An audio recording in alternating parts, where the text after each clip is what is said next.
Hey everybody, welcome back to the Gamers Lounge podcast. My name is John Meadows. With me as always is Eric, Dennis, and Nathaniel. I actually have to look up on my screen to make sure who's with me this week because, last week Robert was here. It was just me, Robert, and Nathaniel. It's like now we got people we could shuffle in and out, and it's like, okay, I can't always spit out the same thing that I have for the past 5 years without check actually. To see who's here. Yeah, wait a minute. Keep you on your toes, John. Keep you on your toes. Well, that's fine. I need that apparently because my brain is slowing down for some reason. Sitting in cars, driving long distances with my thoughts for too long, I think is one of the things. Why you gotta blast music loud enough to keep all thoughts away? Yeah, I know, right? It's either music, podcasts, or books on Audible. That's my my sounds of choice when I'm driving in a vehicle. So. Sounds pretty good to me. When I run out of podcasts and, it's like, okay, maybe I'll listen to some music or I'll try to listen to a book. So. My podcast backlog is immense. And since we've been working from home, I've been listening to some during the day, but not nearly as much. So I probably have at least a month or two backlog. I can't say that. I usually am caught up by the time I get home every day with the new, and there's one podcast that's literally a morning show that I listen to. And by the time I'm on my way home, the new episode's usually up, and I'm usually about 2 hours from home, and they go for about 2 hours. So it's like, okay, well, that works out. And then in the morning, I go out, and I'm like, well, I got nothing to listen to because I already listened to yesterday's podcast yesterday. So these guys that do everyday podcasts, good on them. I wish I could do that. Of course, that would be all I would do, but, I wish I could do that, I guess. So. That's pretty much what it is. They have the ability to do that every day because that's what they're doing, and they get money from it because they're making doing money from. Yeah, good on them. Whatever support, or if they're doing it like on streaming it and getting stuff that way, or Patreons, all that stuff. You gotta have some sort of income stream in order to be doing it every day. Yep. I think. And I pay those guys $1 a month to get their extra podcast every week. $1 a month is what I pay them for. So you get enough people at $1 a month, and that's up. Yeah, it does. It really does. It's crazy. But let's start off with what we've been playing, what we've been doing, video game wise, like we always do. I actually had forgotten that I had pre-ordered, or that I had bought the Mafia Remastered collection, whatever you want to call it, so I could play Mafia 2. I still haven't played Mafia 3, and Mafia 1 came out last Friday, and I'd forgot about it. And there's a cool new feature on Xbox if you have an Android phone, where it will allow you to download any game that is on the Microsoft Store. Now, that doesn't mean you can play that game, but it will allow you to download it. And then if you want to buy it, or if you have the disc, you can pop it in and it's automatically ready to go, which was super cool because I've already downloaded Cyberpunk, which I'm getting physical in the mail. I've already downloaded Star Wars Squadrons. Weird that you can actually download Cyberpunk now, because I don't think they're not even done with It's that not game. the whole game. I think it's just chunk of it. I think it's just a little bit of it. But then when they do load the game in the server a week or two before the game comes out, it'll just automatically download. So it's pretty cool. And you can only do it if you have an Android phone and you have the Xbox Beta app installed, which is pretty cool. So, like last Wednesday or last Tuesday, I went in and downloaded Mafia, and then like at 10 o'clock on Friday night last week, boom, it was live. I could play it. It was all updated. It was ready to go. I ended up beating that game last night. Nice. I never finished the first one. I really like the second one. I should go back and play the first one. This one, the story in the first one was always my favorite because it was set in 1930s, like driving Chicago. The cars don't go that fast. The Untouchables. It's like the Untouchables. And I mean, for a game that was in 2002, the graphics were awesome. It was kind of open world. The cars were slow, stuff like that. But what they've done is this one's not just a remaster. This is like they redid it from the ground up. They kept a lot of the shots, but it's got new actors, it's got new facial capture, voice capture, it's got new music, but all the missions are the same, maybe a little longer, some of them, but the gameplay is still the same. It's more like Mafia 2 gameplay and driving and stuff like that. It was just It was really fun. It was one of those games where I just sat down for 4 hours at a time, and I think over three or four play sessions I beat it. So it was under 20 hours. I want to say it was more like 16, 17 hours that took to beat it.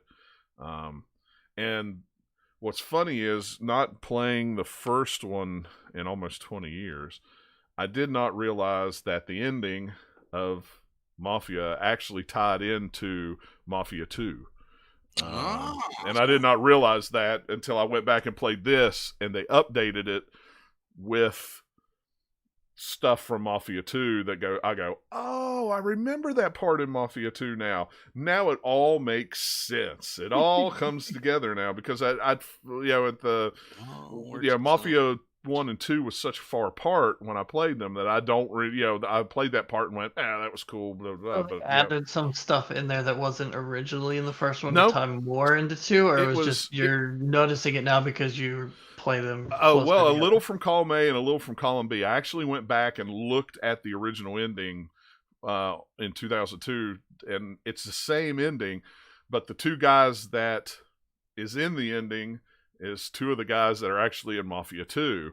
And then I remember playing the part that is the ending of Mafia 1 and Mafia 2. So now I want to go back into Mafia 2 and see, okay, let me look at that part again and go, oh yeah, okay, it all makes sense now. Yeah, I don't want to say it without giving too much away, because if you ever play the game and you get to the end of it and then you play Mafia 2, you go, oh my gosh, I get it. I see how they've tied these two games together now.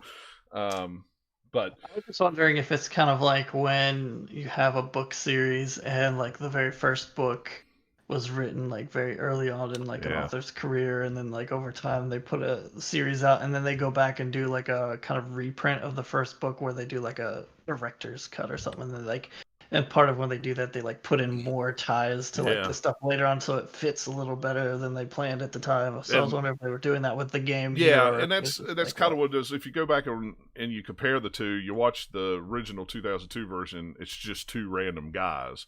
But then when you play Mafia 2, you actually play that part in the Mafia 2 game, but it's and then you're like, oh wait, I didn't realize that. So they went and fixed it in this remaster to link them together.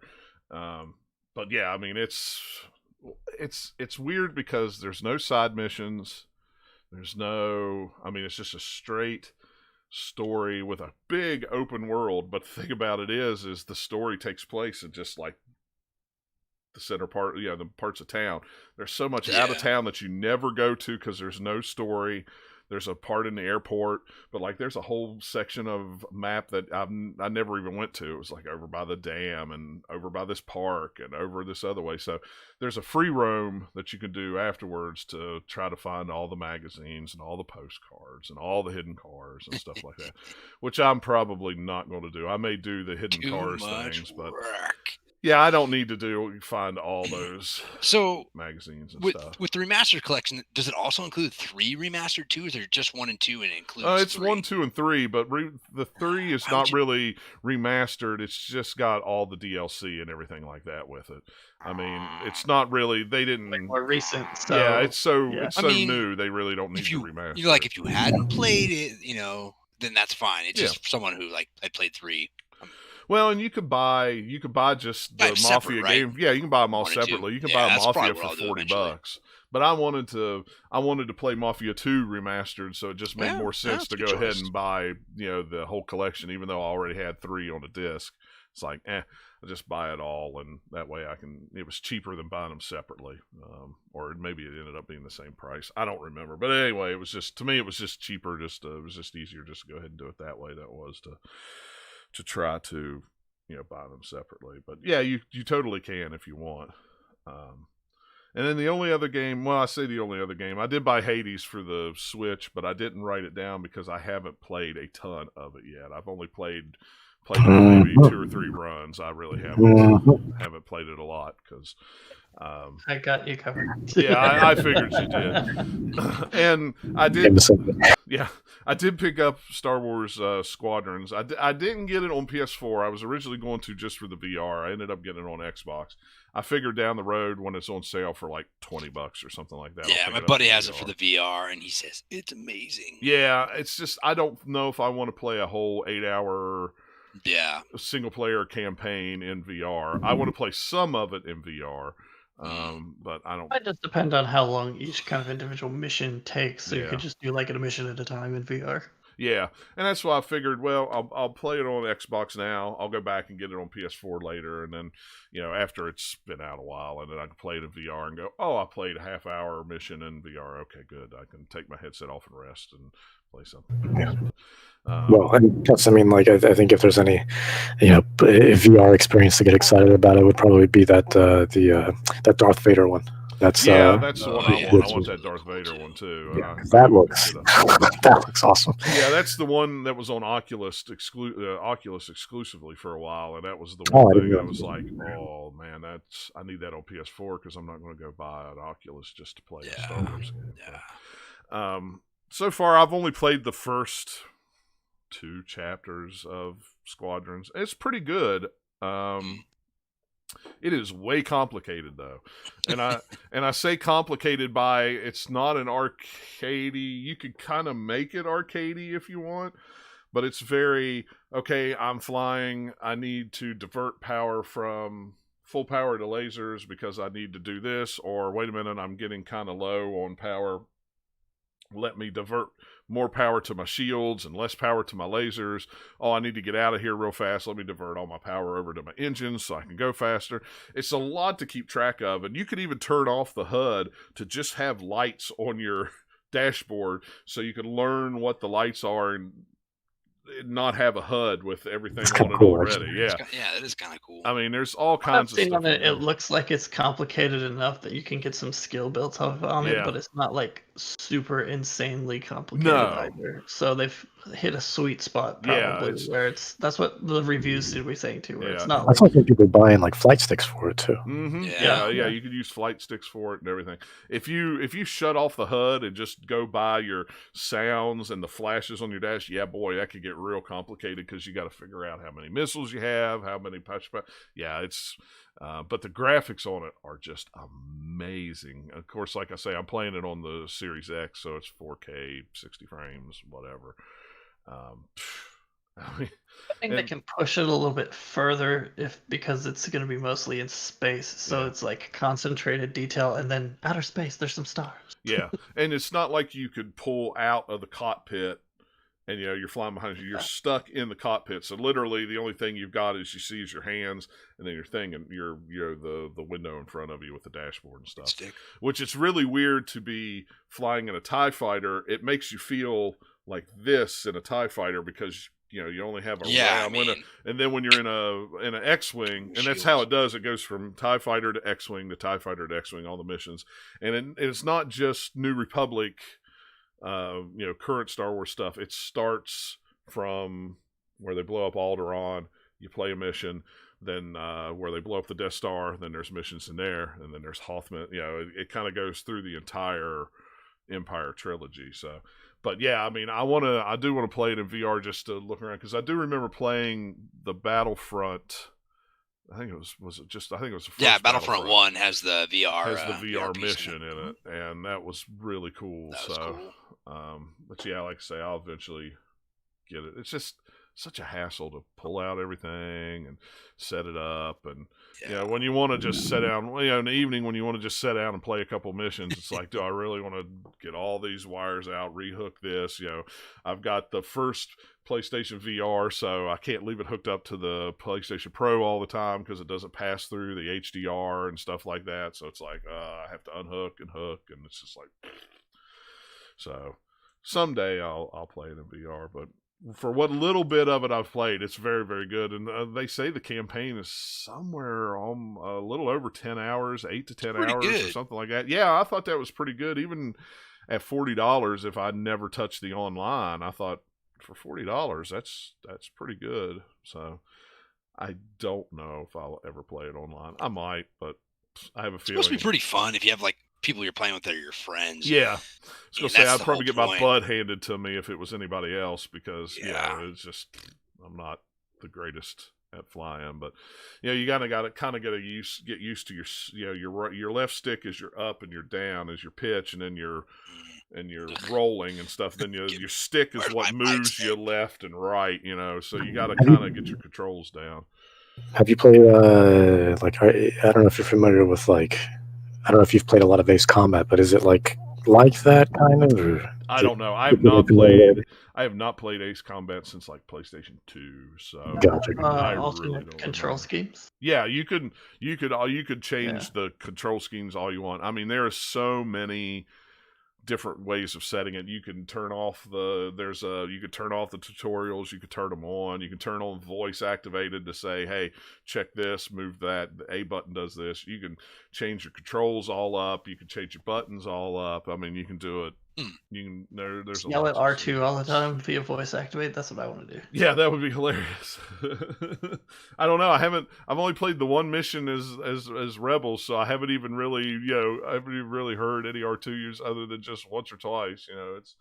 But yeah, I mean, so far it's really cool. So it's going to be interesting to see how the story goes because it seems to stick a lot with some of the novels. If you've ever read any of the novels, there's a lot of stuff that pop up in the story just in the first part of the story. So far it's like, oh, I remember that from such and such novel, or I remember that from that novel. So it sounds like they've interweaved a lot of the stuff from not only the movies and the TV shows, but the novels as well. So some of those side characters in the novels that a lot of people may have never have heard of because they've never read the books. So and I've listened to it. Got pretty good reviews and it looks good. I'm going to get it no matter what. Yeah, sometime I mean, for $40, I mean, that's the crazy thing. I was like, it's $40. I mean, I thought maybe the story was only like 4 hours and it was mostly online. So I'm like, okay, I get that for $40. But to me, with an 8-hour story, that's pretty. Yeah, that's not bad. Yeah, you don't get that in a lot of $60 games that you buy. Yeah, I didn't have to had like 10 hours for a Call of Duty game, man. I know, right? That was the first one to come to mind. You'd be lucky if you hit like 4 or 5. Yeah, yeah, you're like sweet. Now onto the multiplayer. Yeah, so I started. Yeah, well, when I started hearing the reviews, I was like reading the reviews. I'm like, oh man, 8-10 hours. Okay, cool. That's worth $40 to me, and that's worth buying it again for $30 or $20. So. I think Battlefront really like just changed everything, especially with Disney coming in and like really like just kind of like yelling at them and being like, look, if you guys can't handle the Star Wars franchise more, like we're going to take it. We're going to go to another studio. Game because they wanted something they could put out quicker than like something like Battlefront that takes a lot longer. Right. They were like, let's get this, make it a $40 target so that we can, set the content amount in the game to about what we can achieve and get it out like as quick as we can so that we have something else out there. Yeah. So I mean, it's and it's a decent streak to have too. I mean, with this coming after like Jedi Fallen Order 2, which I thought was fantastic. So yeah, and it's the first Xbox game I've got that says Xbox Series X and S compatible on it. So it's weird. It's like it's got all three of them on there. I'm like, huh. It's cool. I like the box arts now because they're just straightforward. They just say Xbox. I mean, they have the little tag on the like left side that lets you know it's compatible with both. If the game is, but like otherwise, I like the actual box that just says Xbox. Now there's no Xbox One, Series X. This one still says, I think this one still says Xbox One, but there's a black bar across the top of it that says Xbox One / Xbox Series X compatible or something like that. It doesn't have the big branding for Series X because it's a one, it's a one game, but still it's, people are going to have to pay attention when they buy things. Well, I guess not really. If they work across everything, at least for right now, I guess you don't have to. For right now, yeah. But it was pretty interesting, though. I'm going to play a little more of it tonight since it's a nice short game. I'm excited to play something a little shorter. Even I'm still playing Ghosts of Tsushima, but it's like, I play a little bit of it. Take you a long time if you're just playing like just kind of trickling in. It's going to take you a while. Yeah, and that's kind of what I'm doing because it's like, well, something else comes out and I'll hop over to it, and I haven't played Avengers in a couple of weeks, so it's like, I haven't even hardly played that yet, but I'm still waiting for him to figure out a couple bugs out of it. So. Yeah, I'm apparently really close to the end. I have Costumes like 3 more missions. disappearing, characters. I listened to a couple podcasts and they talked about all sorts of weird things with Avengers. The only weird thing, and I talked about it last week or last show, was the only weird thing I had was like the first co-op mission that I hopped into when I was playing the story. You had to defend this point, and there was a bar at the top that said, my percentage of defending, and then the percentage that they took over, and it immediately started out for them at 98%, even though there was nobody there. So I would die like 2 seconds in, and then it would reset, and then the next time it was 95%, and I would die, and then it would reset, and then it was down to like 80%. And then finally, after the third or fourth time, it was down to 0%, and I won in like 5 minutes. It was like, but I had to keep doing it over and over and over and over again until it finally did whatever, and I was like, okay, I think I'll come back after a while and play something else and come back to it. I thought you were going to tell me I was playing a mission as the Hulk, and all of a sudden I look over and there's another Hulk. And no, but I've seen people do that. Say that. I'm playing as Thor, and yet Thor's helping me. That's weird. Yeah, but I kind of figured that was going to happen going into it. So, but that whole thing with really aggravated me trying to figure out how to beat a mission when they were stacking the cards against me right off the bat. So, but yeah, other than that, that's about it. Nathaniel, talk about Hades. Like I said, I bought Hades on Switch, and I've only played it for maybe a couple hours. That's about last show. I think I played about 4 or 5 hours. Yeah. So looking over at my Steam window on my other monitor, I'm at 50 hours even. I have put a lot of time into this game. It is so good. And even now, there's still new stuff that keeps popping up in here. They've done a really good job of like keeping you having reasons to keep coming back to it and keep going through and doing another run. Yeah. Like, oh, let me try this time, or oh, hey, I just don't like this thing. Let me try using that, or I want to rank up all of these keepsakes that I'm getting, or I want to try, doing the perfect spear run or whatever. Yeah. Or I just want to go and grind out some of these, I call it XP, but it's like the darkness stuff that you basically use to level up. Like, I want to get a bunch of that so I can go hit a bunch more skills and beef up some of that. Or I want to go and get a bunch of keys so I can unlock this thing. Or I just keeping, like, switching between the weapons where it's like, hey, I get the 20% bonus to stuff, so I'm going to go through here on this one.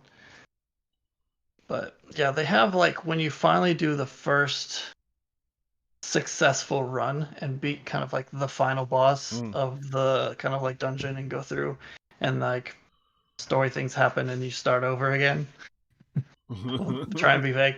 So then the next time you go through, that's when they introduce like a thing where it's like, oh, hey, now there's modifiers. If you've already if you've gone all the way through successfully with one weapon, you can't go through again without adding at least one of the modifiers to increase what they call like the heat gauge. And so there's like probably,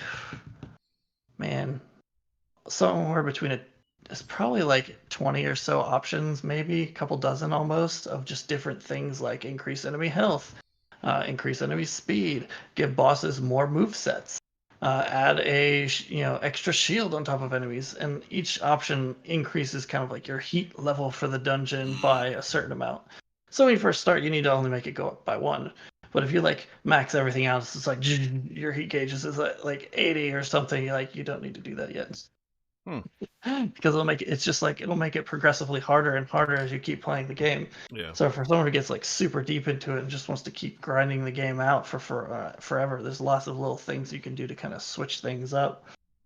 As far as like difficulty goes, then there's like all of your weapons. Once you've gone through like one run, they unlock different what they call aspects. So it sort of switches up how the weapon works. So once you get for one of the, I think 2 of the different bosses within a run, the first time you beat them, you get like the item that will let you upgrade your weapons or unlock new versions of them, basically. So my favorite one right now is the shield. Has one where instead of just throwing it out Captain America style, where it bounces around between enemies and comes back to you, it just, when you hit the button once, it just goes out and slowly just like hovers away from you and eventually stops in one spot. so it can continuously do damage to enemies if you like throw it from the right distance, so it'll land on top of them. Right. And then you hit the button again, and it will call it back to you. That's cool. And like, holy crap, you can cheese some bosses fairly easy with that if you get like some of the upgrades onto where like every time it hits somebody it has lightning. So just like if you have it sitting here continuously grinding away on them like a giant saw blade. And the fun part is technically you have like magically you still have a shield in your hand, so you can still go up and like hit them with your regular attack too. So it's just like it's really, really fun once you've powered that up, and there's just so much stuff exploding all around the screen because there's so many different like things going on. It's a lot of fun. Yeah. What little bit I've played it, I really like it. You know, it's like I say, I've only run the maybe 3 or 4 or 5, 6 times, done a run. But, what little bit of it I've played, I really like it. On the Switch, even in handheld mode, the graphics look really, really good. I haven't played it on the... They're really crisp. Yeah, I haven't played it on the TV yet to see... Is it coming to anything else or just Switch? Eventually, eventually, because it's super giant. It's just that they were focusing on these couple platforms, I would guess. I think it's I know PS4 and Xbox. Well, it's on PC. Yeah. It's on PC. It's been on PC. That's where I'm playing it. Yeah, yeah. It's been on PC for what, a year? Right. You are playing it's on been, PC. It's been almost 2 years because they announced it at on Steam. At like a Game Awards in December, and it was like, hey, it's out in early access now. Yep. And that was it'll be 2 years this coming December. I couldn't remember how long ago it had been. I knew it had been at least a year. And it was on the Epic Game Store for a while, then it came to Steam. It's probably been on Steam for a year-ish or something. I forget exactly when it came out on Steam. And then now that it's hit 1.0, it's like blowing up. $25 on Steam. Push list. Hey, you missed it. It was on sale for like $20 for what, the first 2 weeks or something. Yeah, it had a launch discount. Yeah. There'll be another sale. I'm sure. But it's cool. I'm glad you guys is amazing. $25. It's worth it at $25. I mean, it'd be worth it for a $60 game. This game is that good. Yeah, I mean, it's like I said, I've put like 50 hours in it. I still haven't beat. Do I really want to like, punish myself with another roguelike game? Okay, well, it is a rogue light. Not like but it's also not a super punishing one either. It can get difficult in some runs just because of the way your like setup works. That like this boss is going to be slightly harder just because you're using this type of weapon or something. But at least for the beginning part, trust your judgment. It's not as punishing as some other like roguelike games that I've played. But it's still, it's not like super easy either. But if you've played any kind of like action-y games, you're probably fine. I think part of that is just because of it's simple to start out with as far as just like mechanically how you're doing with it. You got your attack button, your special button, and then you got like a cast magic button, and then you're moving around with the stick. It's not too crazy.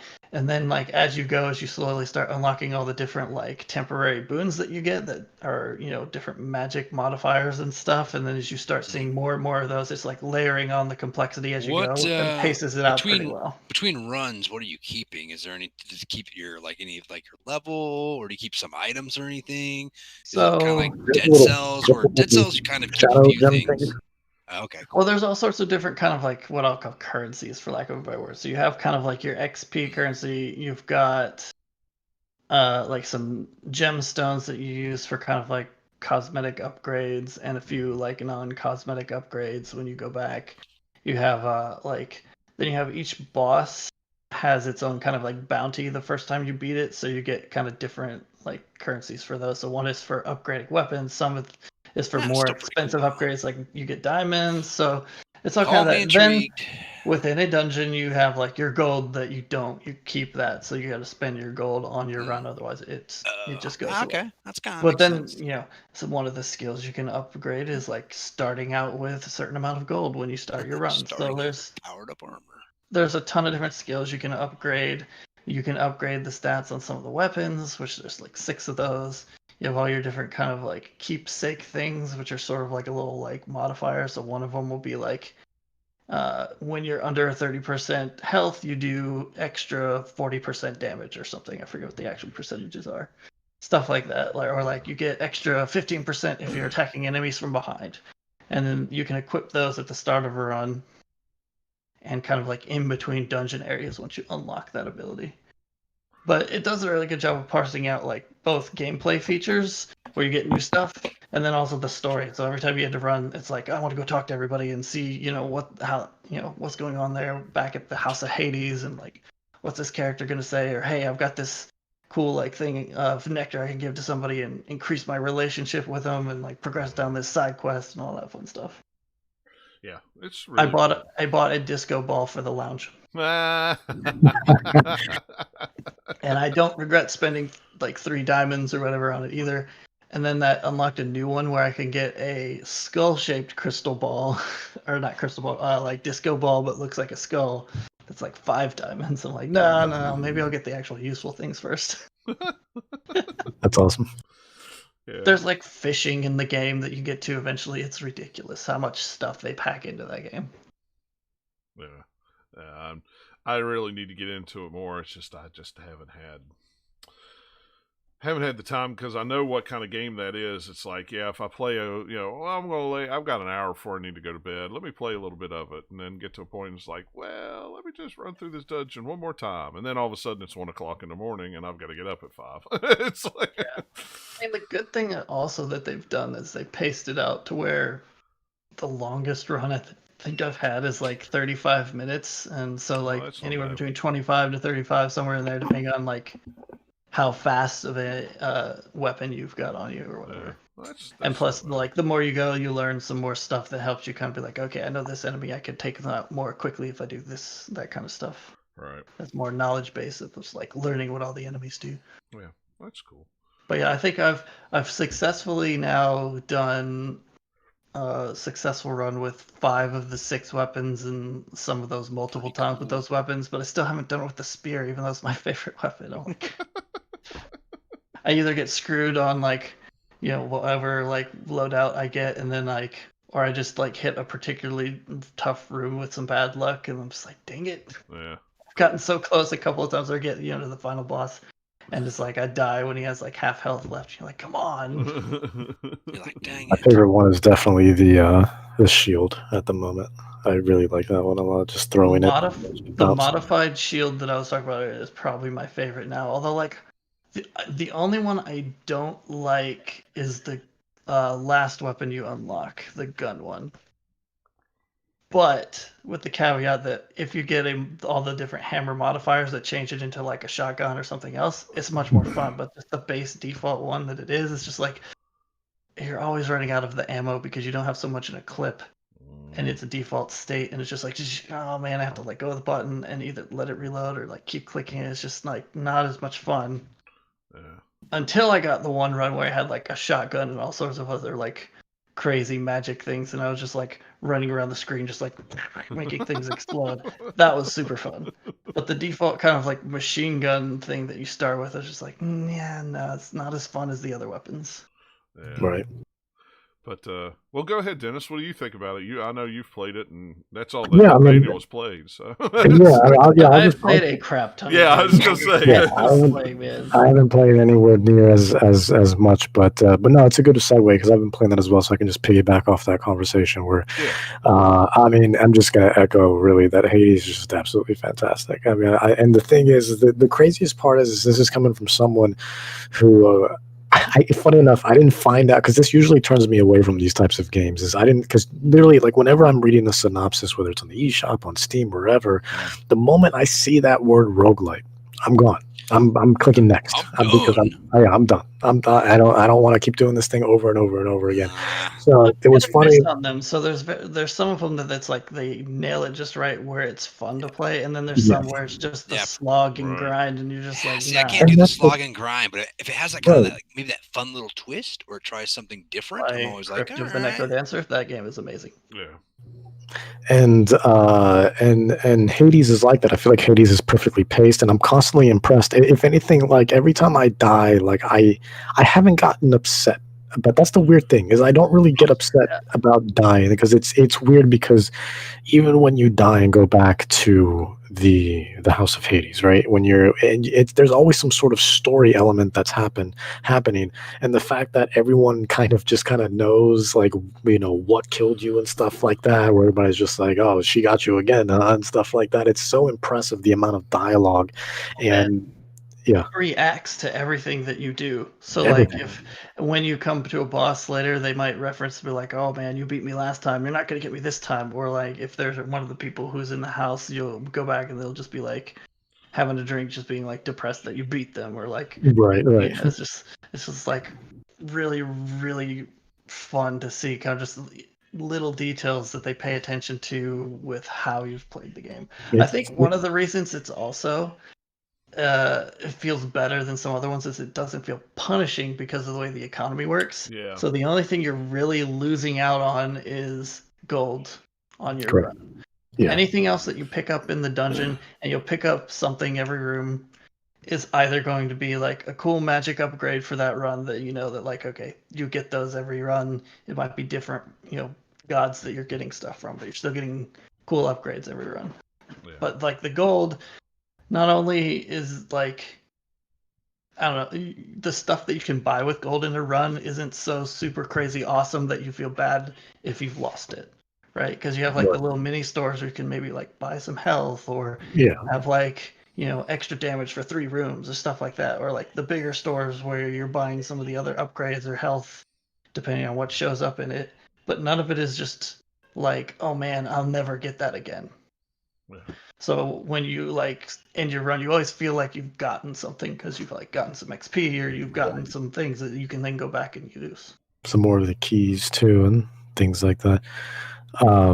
It's that's the thing, is I still, even though I'm dying and then I go back, like I still feel like I'm making some sort of progress. Like even if I have to start over, there's still progress that's made there.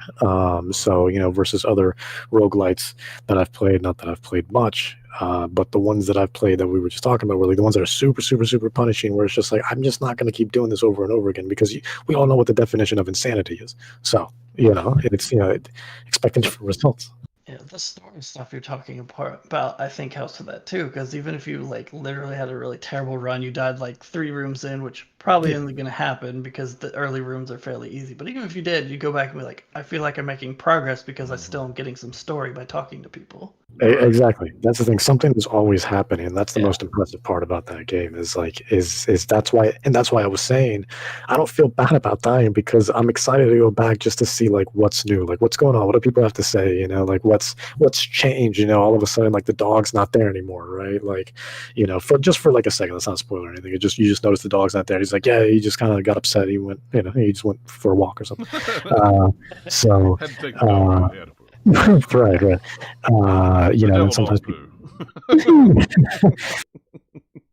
he's got 3 heads. He eats a lot. Hey, so yes, Cerberus has 3 heads. What else does he maybe have 3 of? Who knows? Who We're knows? just not going there, man. It's a lot of little boxes. Yeah. Well, that's not, but yeah. That's one of the upgrades you can get. No. But yeah, no, there's always something going on, and then like you were saying earlier, right, with all the cosmetics and stuff like that. So like so you still carry stuff over. So when you come back, I mean, like there's stuff that you can still do. It's not like you just kind of walk right into the next room right away. The first thing I do is always like, I'm looking for those exclamation points, seeing if anybody's got stuff to say, just to uncover. Really, it brings depth into that world that really it just makes that game feel alive. And then not to mention the art is stunning. Everything about that game is just like beautifully crafted. And again, this is coming from someone who like isn't, doesn't really like roguelites so much. But I love all of their other games, Transistor and Bastion, for example, being some of my favorite games of all time. And this actually kind of feels a little bit like Bastion, just in terms of its gameplay, but a lot more polished. So it was easy to pick up for me, like right away. And of course, the music's great. Like they're trying to do something similar to Bastion, and that you have different weapons that all handle differently, but with many years more experience under their belt. So they have taking all those lessons that they've learned and applying it here. Plus, with all the early access process, I think it also helped them just like get this game to by the time where we're now at full release. It's just like super polished. It's insane. Yeah, it's really, really good. Yeah, and have you noticed every time that you die and come back, if Hypnos is there on the left, right as you get out of the pool and you talk to him, he'll make some comment about whoever killed you. yeah, And it's yeah, it's different depending on what enemy you died to. Like, oh, you died to like this person. Well, don't feel too bad about it. Or, oh wow, you died to that. That thing's really tough. Everybody dies to that. You're just like dumb little comments. It's great. And that's what I was saying earlier about just like how just you have him just kind of mentioning like what it is you died to, and especially if you die something like really pathetic, he's like, wow, that you got killed by that. Are you kidding me? Are you kidding me? Have you gotten to the final boss? The final boss? No, I've only put maybe about like I don't know, definitely not 50 hours, but there's a fun thing that if you get to the final boss and die and then come back, that it says redacted. So Hypnos doesn't know what you died to. He's like, redacted? What is that? Right. That's great. What? Like he's looking at his list of whoever died, right? Right, So he right. sees the person and their cause of death or whatever, and cause of death is redacted. If you want, like, if you die to the final boss, so he's like, "Whoa, what does redacted mean? This is weird. I've never seen this before." Yeah, it's just kind of a fun looking joke. There's also some fun stuff that as you completely like keep going through the game, they switch stuff up on you. So like one of the bosses, you give it a nickname, and then every time you go to there after that, that nickname shows up on like the health bar above it. Right. And just like they just do so many things to like keep you from feeling like it's getting old. Like they'll just throw in a little twist here, like, oh, I'm expecting this thing, and oh, hey, wait, no, we just put a little bit of a twist on it this time so that it feels like a little bit new again. Right. Yeah, it's really one of the most, just in terms of its storytelling and just its world building, it's one of the most impressive and in-depth games I've played in a very, very long time, especially for, what's the regular base price? It's 25, right? 25. That's just the regular price for it. I mean, it's incredible. It's truly, truly unbelievable. So it's one of those games that I think right now, especially if you like love games with like good art and you want something with good action, don't worry about the fact that it's a roguelike, because this is a game that will I think will impress you and definitely Them playing off of Greek mythology is fun too, because if you know anything about some of this, the characters you're meeting, that puts a little bit extra fun on it. And I think also that's part of the secret sauce, is it doesn't feel like separate runs because your character is immortal. You're just like, it feels like a connected thing. Like you're just trying again. Right. It doesn't feel like, oh, I failed and now I have to start over. It just feels like, okay, I keep going. That's right? Exactly, and that's what I love, is that seamlessness. Like I don't ever really feel like the game can be punishing, but I don't ever feel like I'm being punished, if that makes sense. So for dying, because again, you come back and there's always something new to see, new to experience. So you're almost kind of like excited that you came back, because again, you're just like, oh, what changed? So. Oh yeah, man, I just forgot. So I'm like, what I said, 50 hours into the game. I found out fairly recently that there are secret bosses in this game, at least one. And if there's one, I'm assuming there's more. Huh. So I just found this thing that you go past like all the time. Is like, oh wait, hey, what's this little thing over here? That's different. Oh wait, it's a thing I can interact with. Hey, cool. Wait, what's going on? Oh wait, this is a boss fight for this thing I've never seen before. Holy crap! I've been playing this game this long, and there's still something like this huge that's new in the game that I haven't eaten yet. It's insane. Incredible, yeah. Yeah, they've packed it. There's just so much stuff in that game. They could easily charge $60 and it would be totally worth it. It's like, it's a steal at anything lower than that. They will when they make the physical copy from Limited. It'll be 40 on PS4 and Xbox One, and then 60 because of Switch tax. Yeah, Switch. I know that. I know a physical version will come. I mean, Limited Run has done physical versions of I want to say both of their games. Right? Yeah, Transistor and Bastion. I know Transistor. I think they were 40. 35 maybe. I bet they were 40 or 45. I bet. And I bet they sold like that because how people are. Yeah. Bastion was one of the most difficult platinums I ever got on Vita. There we go. That was. It reminds me of Bastion in another way of too, because like when Bastion came out, it was kind of the it game for a little bit back on like the Xbox Live Arcade or whatever. It was just like, hey, this is a cool title you have to play. Yeah. And this is them just capturing everybody's attention again, but on a much bigger scale. Yeah. Than that, just because it's just one, they have a pretty good pedigree. So if you maybe haven't played their earlier games, they have a good reputation as a studio. And then also just like it's catching on and like people sharing stuff on social media and all this stuff about it. Yeah. Once it came out of early access, it really caught everybody. Well, even during early access, it did really well. It's always had super high like user reviews and stuff on it. And it's just they've kept that up. Yeah. Once everybody, good for them. Once it, really came out full, it was like, man, And I had forgotten about it. I had totally forgotten about it. And I've heard on other podcasts, I've heard people say, "Yeah, I forgot that I bought that game in early access a year ago, and I never played it." And then all of a sudden, everybody was talking about Hades, and I was like, "Hey, I'm going to go buy this game." Oh wait, I bought this a year ago, and I never even booted it up. That's weird. So. Yeah.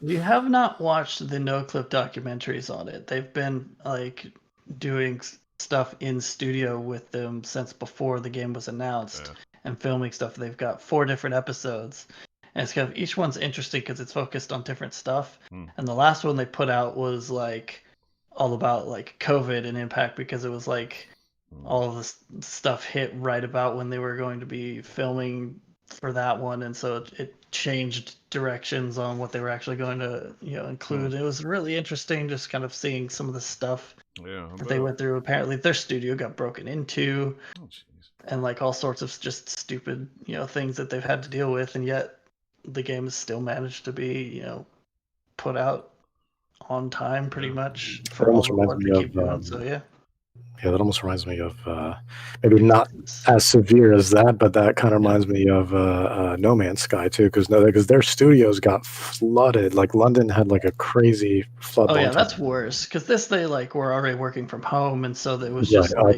someone came and they stole like weird stuff. Like they stole some of the instruments, but there's a lot of like computer equipment that they didn't take either. So that's interesting.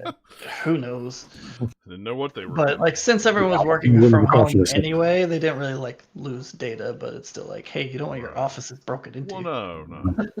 Yeah, because I know in the case with what happened with Hello Games, this must have been about 1.5 years before like No Man's Sky officially had come out. They got hit with like a crazy flood, and it like ruined majority of their equipment, and they thought they had lost the game like forever because their equipment was just ruined. And they're not a big studio. Maybe they've grown, but at the time they were maybe like 10-15 people, and so it was kind of heartbreaking, kind of hearing all that at the time. And then of course when it came out, just all the negative responses because Sony was really pushing them to like get it out. And because they were paying them, and they were just like, come on guys. And but then obviously that's why like it's one of those games that I've always considered like a phoenix from the ashes, because if you look at how it is now versus vanilla, and the responses and just how far that game's come, I mean it's a great game now, versus back then again where it was like Steam has got the little thing at the top. It said mostly negative. It was It's that one, then throw in like Final Fantasy 14 is like some of the biggest turnarounds in like gaming. Oh yeah. Just like, hey, it started here, and they put in a ton of work to like put it all, and 3 years later, look where it is now and how crazy successful it is. Right. Yeah. Which when it first came out, you'd be like, nah, that'll never happen, and then like, oh wow, never mind. Yeah. How'd that work? Because there's other games that try to do that, and didn't work out. Exactly. Right. That's exactly what I was going to say. So what else have you been playing, Dennis, other than? So on the topic of indie games, I've been playing. I played and beat while I was in the airport. I played and beat a game called Stella. I downloaded it a long time ago, but this is one of those kind of like side-scrolling, narrative-driven games that kind of is in the same vein of like with a little bit of puzzle platforming, with kind of in the same vein of like like Inside and Black the Fall, Planet Alpha. Games like just games like that, where you're just kind of moving from, it's extremely linear, you're just going from the left all the way to the right, and then eventually you'll hit credits, right? So it's it's one of those games, but the story it told was very, very profound, and personally I love games like that because those games, they try to tell you a lot by saying very little, right? Those games, a lot of the time those games are just pure imagery, right? Pure imagery, pure gameplay. So it comes down to really designing a beautiful atmosphere, fantastic environments, and at the very least, decent enough puzzles to kind of keep the gameplay engaging. Because it's not necessarily difficult. It can be difficult because sometimes you have those obstacles like monsters just coming in out of nowhere that you have to hide from, and then that becomes a puzzle, right? Where so, okay, how am I going to survive this? Okay, maybe if I bring down, this little wall here, but what if it crashes through the wall? Okay, now I got to bring this little, maybe hide in this closet really quick, and so on and so forth. So you have those puzzle elements to it as well. But Stella overall was really, really, really good. I played that on the Switch. Ran great, looked great.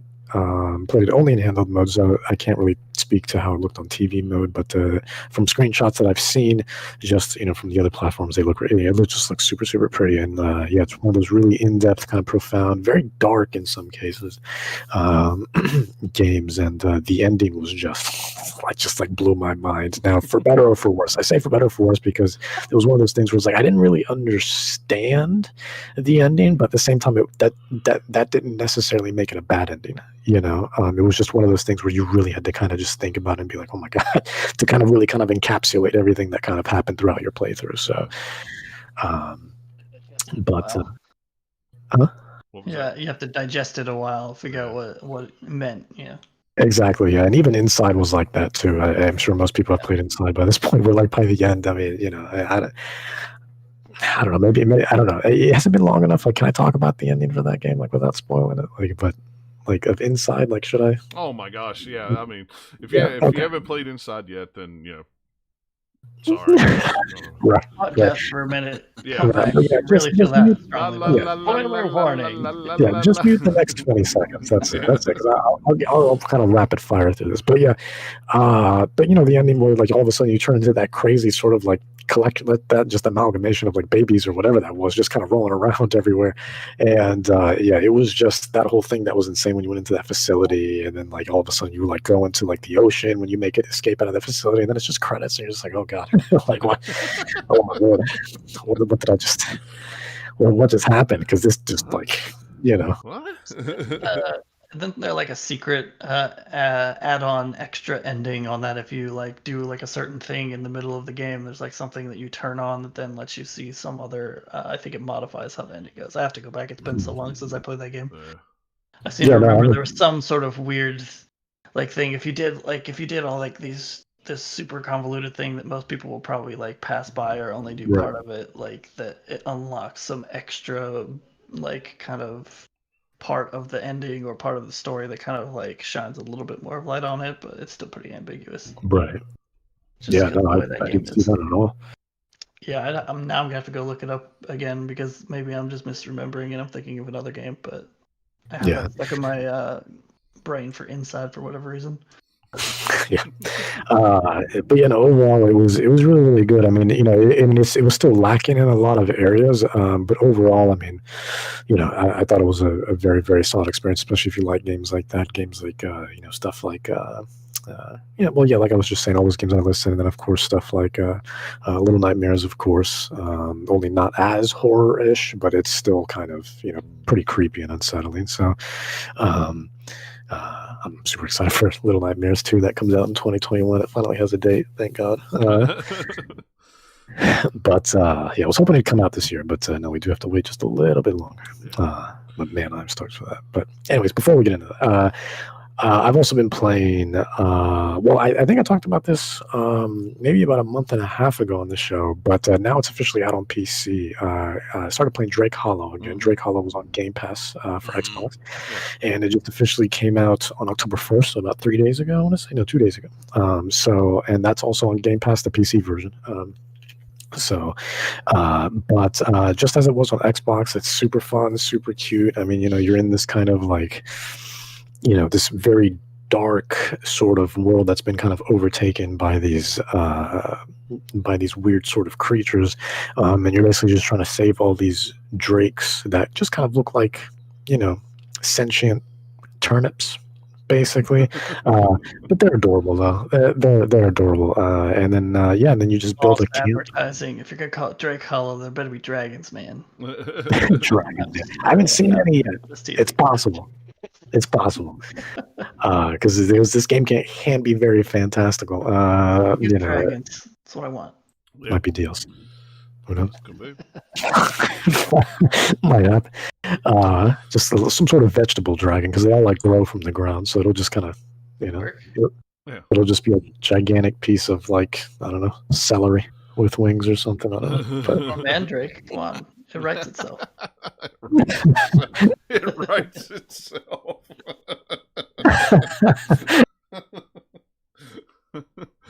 But it's great, honestly. It's one of those, it's like an action RPG mixed with like simulation, mixed with kind of camp, just kind of anything, any sort of world building, just stuff that you would see in like simulation, stuff like that, because you can build the camp any way that you want.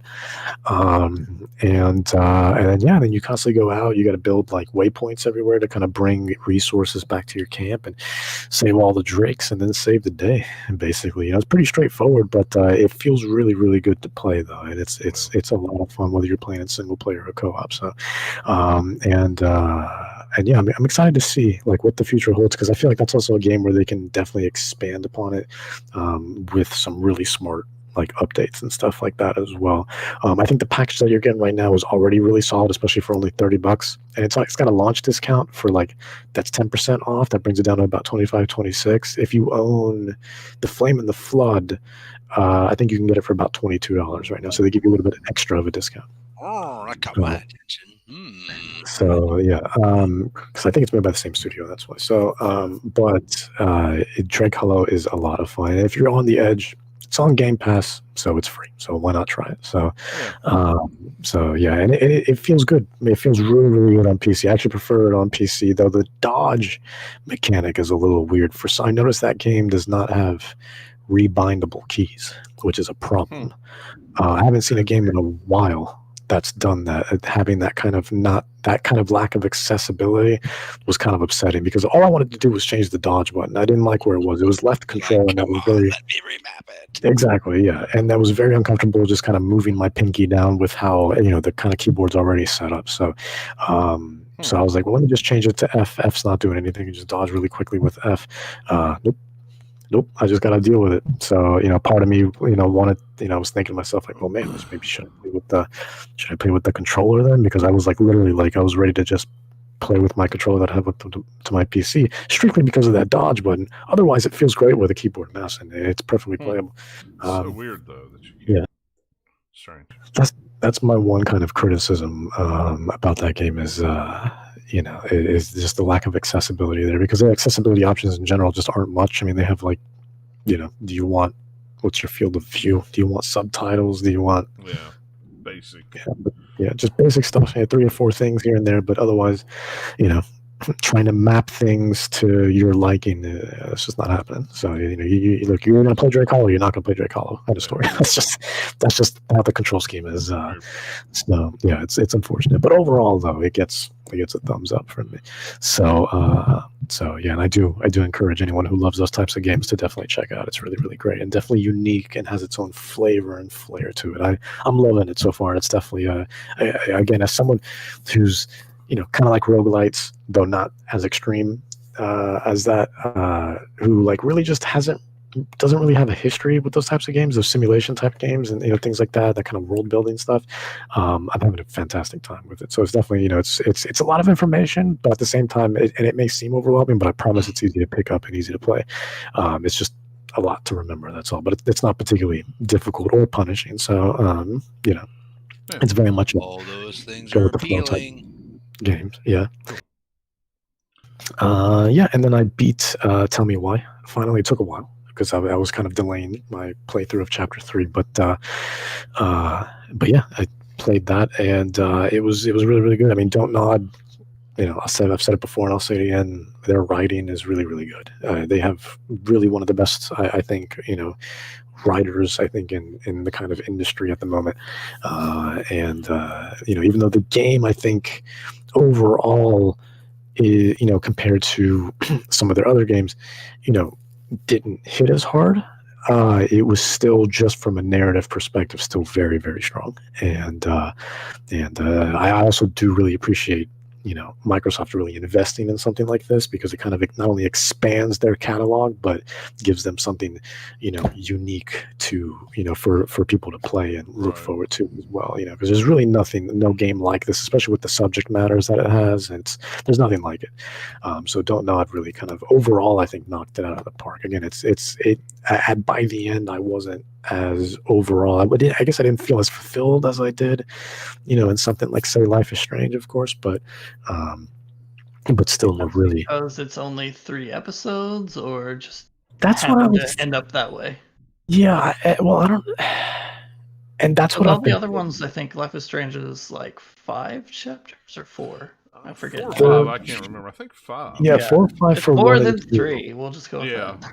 But Before the Storm was 3, if you don't count the Max DLC that you got with the deluxe edition. I mean, you can't really compare that one either, because you've got pre-existing characters in that one, spin-off or prequel, whatever, I guess. So it's not really the same as Tell Me Why, with completely new characters and related. So right. I just really appreciate that they decided to do Unreal Engine this time rather than whatever proprietary engine they were using before, because that engine was a mess. Kind of. With Life is Strange 2, didn't they? Because I'm pretty sure that one was Unreal as well. That's correct. Yeah. So kind of like the same thing with what was happening with the Telltale games, where they finally switched over to Unreal rather than using their proprietary nonsense, because that stuff was just not working, like, just at all. I mean, every scene just had some sort of frame drops. It doesn't matter what your hardware was like. It was part of the experience almost, where you were going to get, your button prompts, you were going to miss at least one because it was going to freeze at some point. Works as fast as supercomputer. Nah, 2 FPS. Yeah. Like, what are you doing, Telltale? Yeah, Telltale will literally tell you to hold my beer, because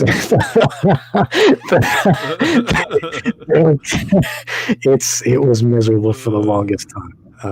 But thankfully, the last couple of games have been pretty solid, though. So that's the problem. Some proprietary. I love proprietary engines personally, because it's just like, you kind of, there's a sort of excitement to it, because there's like, oh, here's something new that we haven't seen before. I want to see this new tech, right? Like what we've seen with the Decima engine, right, between Horizon Zero Dawn and now with Death Stranding, right? So that's a beautiful, stunning, incredible engine. And it's amazing what that thing is made out of. Is Control made with Decima as well? I can't remember. Or is it just those two? Their own engine, Remedy, I think. Remedy, okay. But I could be wrong. I don't know. It's not Decima, though. I don't think. Okay. Because I don't remember for sure. It doesn't really look like it really Horizon or Death Stranding. It's also not like a big open world style either, so I doubt it's the same engine. Yeah. Because I feel like there was a third game in there. Maybe I'm thinking of something else. Probably not Control. Yeah, because I mean, also that was Guerrilla and Kojima Productions, not Remedy. So I'm probably thinking of something else. But yeah. Anyways, Horizon and Death Stranding are both absolutely stunning games. Regardless of how you feel about them, visually they are striking. Yeah. So yeah, and then of course, what Naughty Dog did with Last of Us as well. Last of Us Part 2 is just absolutely fantastic, and that's proprietary and stuff like that. But sometimes, those are the cases where they do work, right? And then you have cases where plenty where it's just like, oof, God, look, you just gotta plenty of money to throw at the problem, and that is required. Sometimes it still doesn't work, like EA trying to force everyone to use Frostbite for every kind of game, even though it wasn't designed. Yeah, and it just has bit them in the butt many times. Right. It's unfortunate, and I think that was the case with. Well, it goes. The problem is, much more deep rooted than this, but much more deep rooted than the engine. But I know the last couple of before Sonic Forces, there was a couple that they were pretty much proprietary. I think, if I'm not mistaken, like Sonic Boom was, and then there was a couple of other ones that were just all like, and then they all kind of ran not so good. Sonic Generations wasn't that as well? Sonic Generations. I think it was. I have to go check. Yeah, just because that game was so long ago. But I want to say probably right. But you just have those cases where it's just like, look, man, just please stop, because it's the global consensus, right? It's not just one or two people just have like hardware that's just not working. It's just like, if this is consistent across the board, regardless of the hardware, Switch, PlayStation, Xbox, PC, regardless of how beefed up your system is, something's wrong with your game. So and the optimization behind it. So. But yeah, overall, Beat Tell Me Why, enjoy it. Very much looking forward to Don't Nod's next venture. They're just such a talented group of people. So I just love their storytelling. They're really, really solid storytelling. And then because it became free to play recently, started playing Rocket League again. And I haven't played it in probably like a year and a half, but because they finally made crossplay and crossplay's kind of been there. You had to make lobbies, like private lobbies. Like you couldn't just hit casual match and then jump into anybody. It was you had to make. It was only within friends. So, but now global cross-platform since it started. It's just which platforms mix. So it's not all platforms, but it's like PC can play with this, or that kind of things. Right. And then they've been trying to fight that since forever, and they had that one point where they accidentally turned it on for everybody plays together. Yeah. Accidentally. See how easy this is? Right. And, yeah. Yeah, it's but now with full crossplay and full cross progression, that's probably the best part. Is finally, because I had different inventories and cars on every system, and now finally I can just pick up right where I left off, no matter where I'm playing. Because I play a lot on Switch, and then sometimes I'm playing on PC, and then on occasion, if I'm on my Xbox playing something else, I will go through my games and apps, right? And I'll be like, oh, Rocket League, I'll go for a match or two of Rocket League real quick while I'm on my Xbox, and then it's just nice finally just kind of having everything in one sort of unified account. So, which is long overdue, because that game's been out for 5 years at this point, 5-6 years. It's been out for a while. Yeah, so but yeah, it's exciting that it's free to play now. I think it's kind of reviving the game a little bit as well. Not that the game was like going anywhere. I mean, Rocket League's always been fairly successful, but the last time I played on Switch a few months ago, I think I remember seeing that there was like maybe closer to 200,000 people online. When I jumped on about 2 days ago, there was almost 1.5 million. Wow. Yeah. So it's amazing the power of free to play. Now, of course, you always have to worry about the monetization, right? How they're going to do that. That's the problem. So far, I haven't had a problem with it. It feels and plays just like Rocket League always did. So if anything, they cleaned a lot of things up. The stuff in the store is your typical in-game credits, that you can buy premium currency and just, but it's, it doesn't bother me, it's just, so. Just go on. For boost every time you got it. Yeah. Like, oh, that's another 10 cents. Oh, that's another 10 cents. Oh, I got the big boost. That one was $1. Right. That'd be like evil. Well, you can only get so many boosts. That's the thing out on the field, and after, like, if you you can only jump so many times too. And if you that would be terrible. Yeah, that would be. That'd be hilarious. If completely ruin the game. It's easy to do. You can think of all sorts of stupid crap that you could make people pay for, or put countdown timers on that would completely ruin a game. Yeah. And it happens in mobile all the time. It's like, hey, this game could be fun if it wasn't free to play. Yeah. Right. But yeah, I've been jumping back into that. It feels just like the same Rocket. I saw a lot of people on the Steam reviews, because I got curious, because now it's only on Epic if you want it on PC. And a lot of people were complaining. It was crazy too, seeing some of the hours for these people that were reviewing it. Right, we're talking 5,000, 6,000 plus hours. It's crazy. Like some people are way higher than that. Yeah. I'm sure. But just the stuff that I was seeing, just because I'm used, personally, I don't think I've ever played a game more than 500 hours, right? So it's just seeing upwards of 6,000 plus hours for one game, is insane to me. So, but yeah, just everyone just being this game's not good, when meanwhile they have 7,000 hours on it. Hold up. What's going on? Just it's odd. If you already have it on Steam, you can still play it there. Yeah, absolutely. Yeah, you just can't. New people can't get it there. Right. That's good. Yeah. So it still plays and functions just fine. It crossplay is still there. It's there. It's just, but if you didn't get it before this free to play thing happened, then yeah, you won't be able to get it on Steam anymore. Otherwise, if the game's there, enjoy. If you have it seems weird to me that they did that, even though technically, since Epic owns them now, sure, but like, why wouldn't you just leave it on Steam too? Like, yeah, it does make sense. Get as many people into your free to play game as you can. Yeah. That's what I mean. You can generate more revenue that way too. I feel like so, because Epic can they can acquire the rights to this and that all they want, but at the same time, at the end of the day, Steam still has a massive user base compared to Epic. So, you're just kind of. I mean, I think at this point it's just because it's Rocket League is big enough on its own that they figure, it's fine. Yeah. I'm sure that's the thought process. They're like, yeah, sure, maybe we lose some user base of Steam, but we'll be fine. Yeah. They've already sold a bazillion copies of it anyway. Yeah. Right. And then of course this came out, I think last week or 2 weeks ago, but I wasn't able to talk about it. Why are you shaking your head already? What, you even like? I bought that game. Oh, that faith! And I tell you what, that was. Go ahead, lay it on me. Let me hear. I'm a big Mario fan. You know this. Okay, tell me. Rant alarm. And I like Mario too, but man, they could have done so much more with this than what they did. I mean, I can't even change the control scheme in the game, and it aggravates me playing Mario Sunshine. Yeah, that seems to be people's biggest complaint. I heard they took away the inverted controls, and they used to have them. Yeah, but now they're no longer there. So they. It would have been cool if they had like custom control. Yeah, just give me a custom control thing. I mean, I can't even remap the controls, and to point, it took me 20 minutes to figure out how to pull. I'm sitting here going, okay, how can I move up to shoot? Come on, I need to move up. Is the stick doing it? Nope. Is this button doing it? Nope. Is this? It's the left shoulder button I hit, and I go. Yeah, please. It's what was it? What was it back in the day? Was it the C stick? Yeah, it was the C stick. It just went. So what you're saying is you should have been able to remap it. Exactly.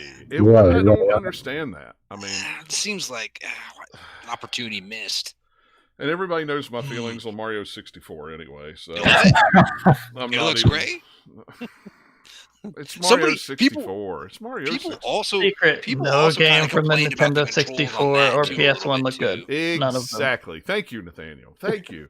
Because people look at me like I got something coming out of my head when I say that, and I'm like, they can still be classic games, and there's some really great ones, but visually, that era of games did not age well. So, Dennis, have you played this in handheld only or on TV? Handheld only at the moment, because when I got it, I was out of town. I want to know how you do it on the TV. I haven't played it on TV yet either, when you have to tap the screen in handheld mode in Galaxies to do the one thing. How do you do that on TV? Why did they even have this in here? Just let me play Galaxies with a controller. Don't give me touchscreen crap. It's like, that's what was shocking to me, is I was moving, like my initial reaction when I booted Galaxy up was to move the right stick. Yeah. Because that's what I assumed would be the little star reticle thing. Nope, you gotta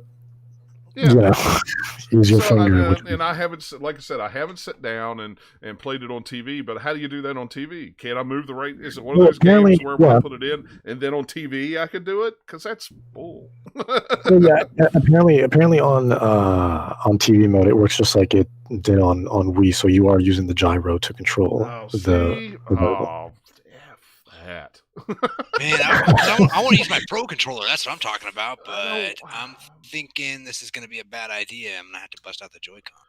I got suckered in paying $60 for that game just because they said you've got till March to buy it, and then it's going to disappear. And then I thought, I mean, I don't have a copy of Sunshine anymore, so this would be the easiest legal way. Yeah, I don't have a copy of Sunshine yet. I still play it on my GameCube.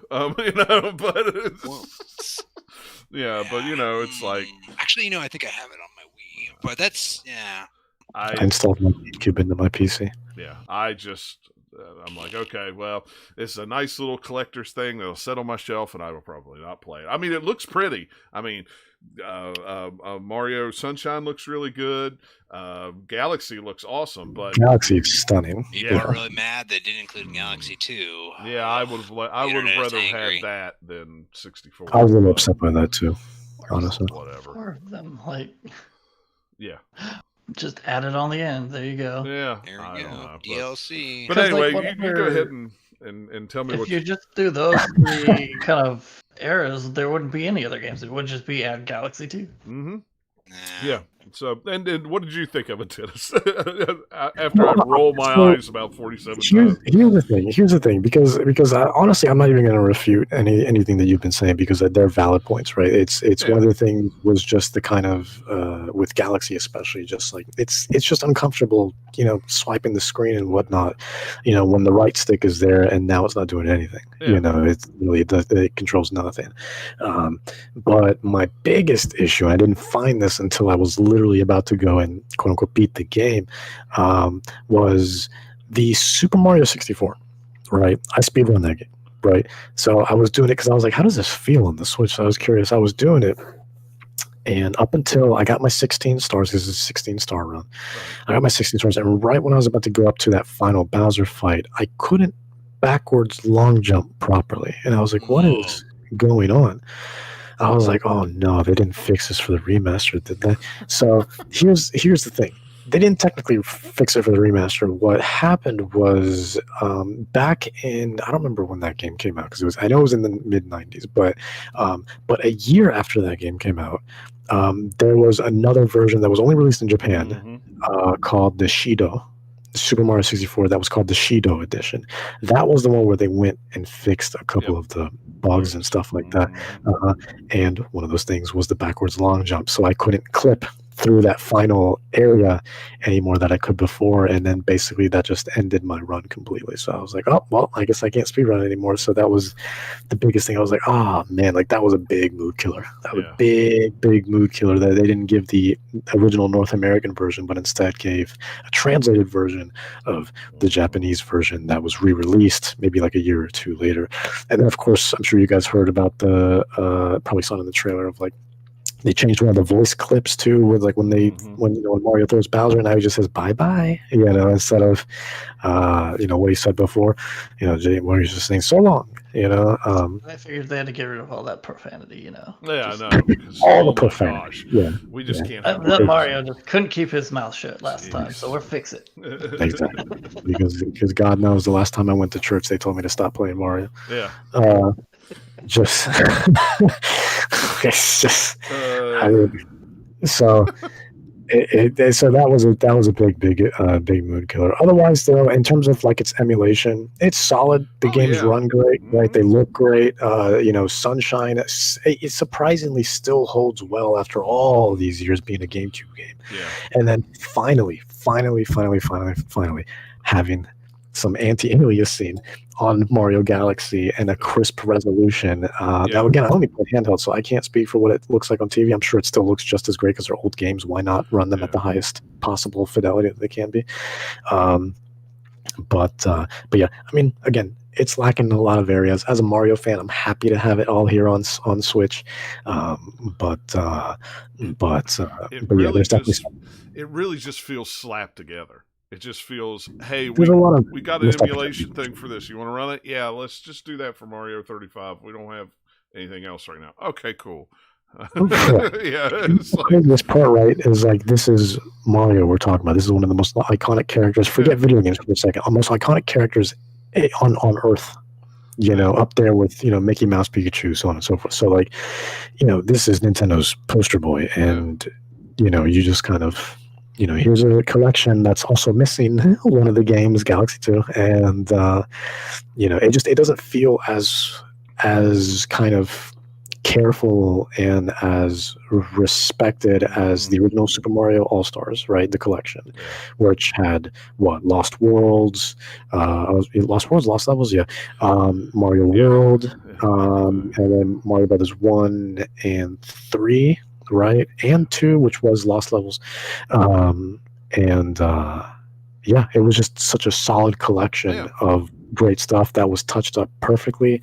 That ran on the Super Nintendo, and then they re-released it on the Wii. So, and then they started releasing them one by one on Game Boy Advance. I have all of those as well, where they had like the Game Boy, like the I forget what they called it. It was like the something collection when they started releasing them. I can't remember exactly what it was called. Yeah, but I think it is. You can't call it All Stars if you're just gonna slap it and throw it together. You have to actually do something extra special if you want to call it All Stars, just because of the original like All Stars thing of how much care went into that. If you don't put the same amount of care this time, not good. Yeah, and exactly. I think that's the reason why they said we're only going to make so many of these, and it's only going to be out till March. So everybody goes, well, I have to buy this now, and then everybody buys it and goes, oh, it's like you got me.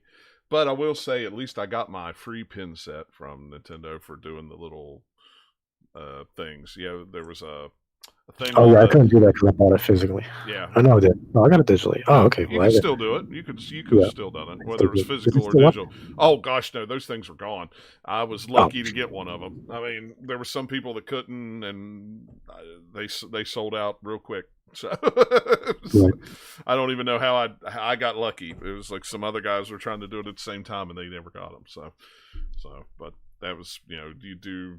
I forget what it was. There was a couple of quests you did, and then you bought the game, and then you could redeem the code and get the pin set for free, and everybody lost their mind. Oh, that was a disaster too. Yeah, it wasn't that bad for me. All I did was download a picture, go to this site, look at this, play the music player, buy the game, and then I went in and got my code and got my pins and went, hey, cool, I paid $5 for the pins for shipping, and everybody else is going, I couldn't get them. I couldn't get on the store. I'm going, I don't know.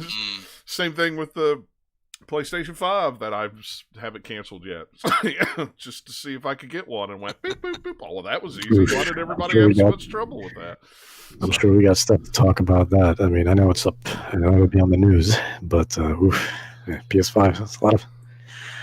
Well, no, we'll get to it. But I didn't put it in the news, but I knew that. I mean, we knew they were going to be hard to get. But anyway, is that it? Is that all you played? You got anything else? Well, lastly, I mean, those who remain. I beat that yesterday. Is because now that it's October, I'm just going to start abusing horror games. That's what you usually do in October. You usually stream nothing but horror games every year. That's right. Horror games so that they don't abuse you. That's right. Well, hey, look, this is my time to get back at them. You know what I mean? Exactly. So, for all the torment and nightmares that I've had all year, it's just like, look, now we're going to turn this around. You just do a cheat code to bring the BFG into any horror game. So that, look who's got the big guns now. Yeah. But yeah, I mean, that game was fine. It dragged on a little bit long, and I think that's the problem that some games like that have. I think was, and you see that sometimes with indie horror games where they're either too short or they're much longer than they need to be, because there's always some stupid sort of roadblock that is nonsensical, and it's like, oh, you could have ended this game like 2 hours ago, and you're still going. Why? And it kind of hinders the overall experience. And I keep going back to Blair Witch. Like when that came out, I remember I played that day one because it was on Game Pass, right? Day one. I was like, oh my God, of course. I'm a big fan of, the whole kind of lore behind Blair Witch. And then you have Bloober Team doing Blair Witch, and we all know how great they are. The people behind Layers of Fear 2, Observer. They're working on the Medium right now. I mean, these people, they know horror, right? So, but that game was like an hour and a half longer than it needed to be, and that last hour was literally just Layers of Fear. It felt and played like Blair Witch. It was very unique for the bulk of it, and that last hour I was like, oh my God, you guys just want to give a preview of Layers of Fear 3. That's all this is, because it's just maybe they were in the middle of development on Layers of Fear 3, then they got hit with, you guys want to make Blair Witch, we're going to license it out, but you only have this long to make it. So, we already were working on half of Layers of Fear 3. Let's just throw that on the Blair Witch, and we'll call it a day, just to make a solid, meaty 6-hour game there. But yeah, that's and those who remain kind of suffer from that as well. Was you just went just a little bit too long, and by a little bit I mean a lot. and but overall it was fine. It was fine, but they had a good idea there. The execution just missed the mark just a little bit.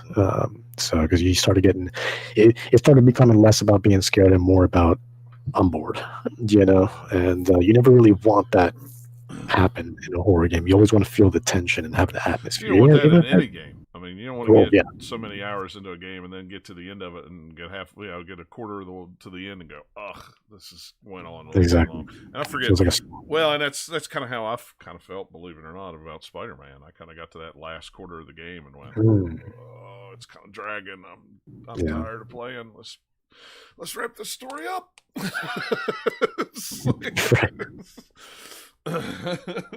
But that's just me. So, but Eric, what you got? Oh, I've been playing a few things. I think okay. If Robert was here, I'm pretty sure Robert bought Tony Hawk 1 and 2 as well. I've been playing a little bit of that. I have to say that I'm impressed with the way they did things, but I really want a PlayStation 2 controller or an Xbox controller. It's something with the triggers, the bumpers on the PlayStation 4 controller for like pulling off some of the tricks that is driving me crazy. But you can't cheat. You can't turn on unlimited like balance for doing manuals and for grinding and stuff like that. Really easy to get the high scores that way. It's pretty good. I mean, I haven't tried anything online. I looked at the list of trophies. I know people that have done it already, but I'm like, no, I'm not going to try to platinum. I think that looking back, I would have maybe held off and got it for $40 or wait till like Black Friday. Maybe it was on sale. I mean, it's a good game. It's fun, but I think it's not as good as I thought it was going to be. Maybe it's just me. Maybe I'm just getting old. It happens. And then maybe I just don't have the patience anymore. But the levels all look good, and the music's great and everything like that. It's just maybe the controls that are bugging me. But I did finally hook up my Xbox One X I bought about 3 weeks ago. So I got that all hooked up, fired up Game Pass, played a few things. Played some Xeno Crisis and some Bloodstained. I was dabbled in both. I was going to play Streets of Rogue as well, but I kind of ran out of time. Yeah. But yes, we all talk about Game Pass. Game Pass is great. Tons and tons of games, it is. including stuff that I would never play. So and it's about to get better. I was like, I should just buy it. There you go. You froze for a second there. It was weird. But it looks pretty good. See, I played a couple things on Steam. I played Blade Assault. It is a roguelite from NeoWiz. It's like a 16-bit 2D platformer, kind of like in a futuristic setting. It's kind of interesting. It's in a beta right now. Also played some Bite the Bullet. I know, John, you played that, right? No, I haven't played it yet. I've been thinking about pulling the trigger on it. So. It's pretty cool. It is pretty challenging, and it is. If you die, it's back to the very start. So it's cool. It has some interesting game mechanics, mostly about you eating food and then either like turning into a zombie, depending on what you eat. Protein, there's like infected meat, there's plants. You can upgrade your skills kind of based on what you eat. So it's Mega Cats. That's cool. It's pretty cool. Yeah, it's a decent game. I haven't really been. That's about it. I thought I'd played more on PS4, but I guess not. I was kind of taking a little bit of a break, but I did do some PAX demos, so we can talk about that in a bit. Yeah. That's it. Nothing too exciting. Cool. Yeah, we'll talk about it down in the news real quick. So, right after we had recorded 2 weeks ago, like that Monday, it was announced that Microsoft bought Bethesda for like $7.5 billion. Let me tell you something. I have played video games enough in my life that I remember when the entire industry was worth like $7 billion, and we all thought, what? So if you've got CBS All Access, or if you don't, do the free trial. The Console Wars documentary movie is up. It's about Sega versus Nintendo. Oh, it is? It's based on the novel. It's really good. I've only got it's like an hour and a half. I've only watched about half of it, but in that video, it was like 1980 or 1989 or 91. The entire industry is worth about $5 billion, and I went, Microsoft paid 2.5 more than that to buy just a game company. That's hilarious. I really like that book, so I will definitely have to watch you that. got to check it out. But I mean, the whole games industry as a whole is worth way more than that. It's worth way more than that now. But so it's super interesting because it kind of came from out of nowhere. I thought, geez, what's the what? So immediately everybody's like, okay, what games are going to be on Xbox PC? What games are going to be, are any games going to be available anywhere? And Phil Spencer did say that Xbox plans to honor the PS5 exclusivity with Deathloop and Ghostwire Tokyo for PlayStation 5. But that's all that he said otherwise. He said I didn't realize for the future anyway. Yeah, he said the future Bethesda games will be on Xbox PC and, quote, other consoles on a case-by-case basis. Here's what I think that will end up being if they're smart. Elder Scrolls, Fallout, Doom, anything that's like a big franchise that's been around forever and been on multi-platform, they'll still put it out on PlayStation or things, but they're on Game Pass.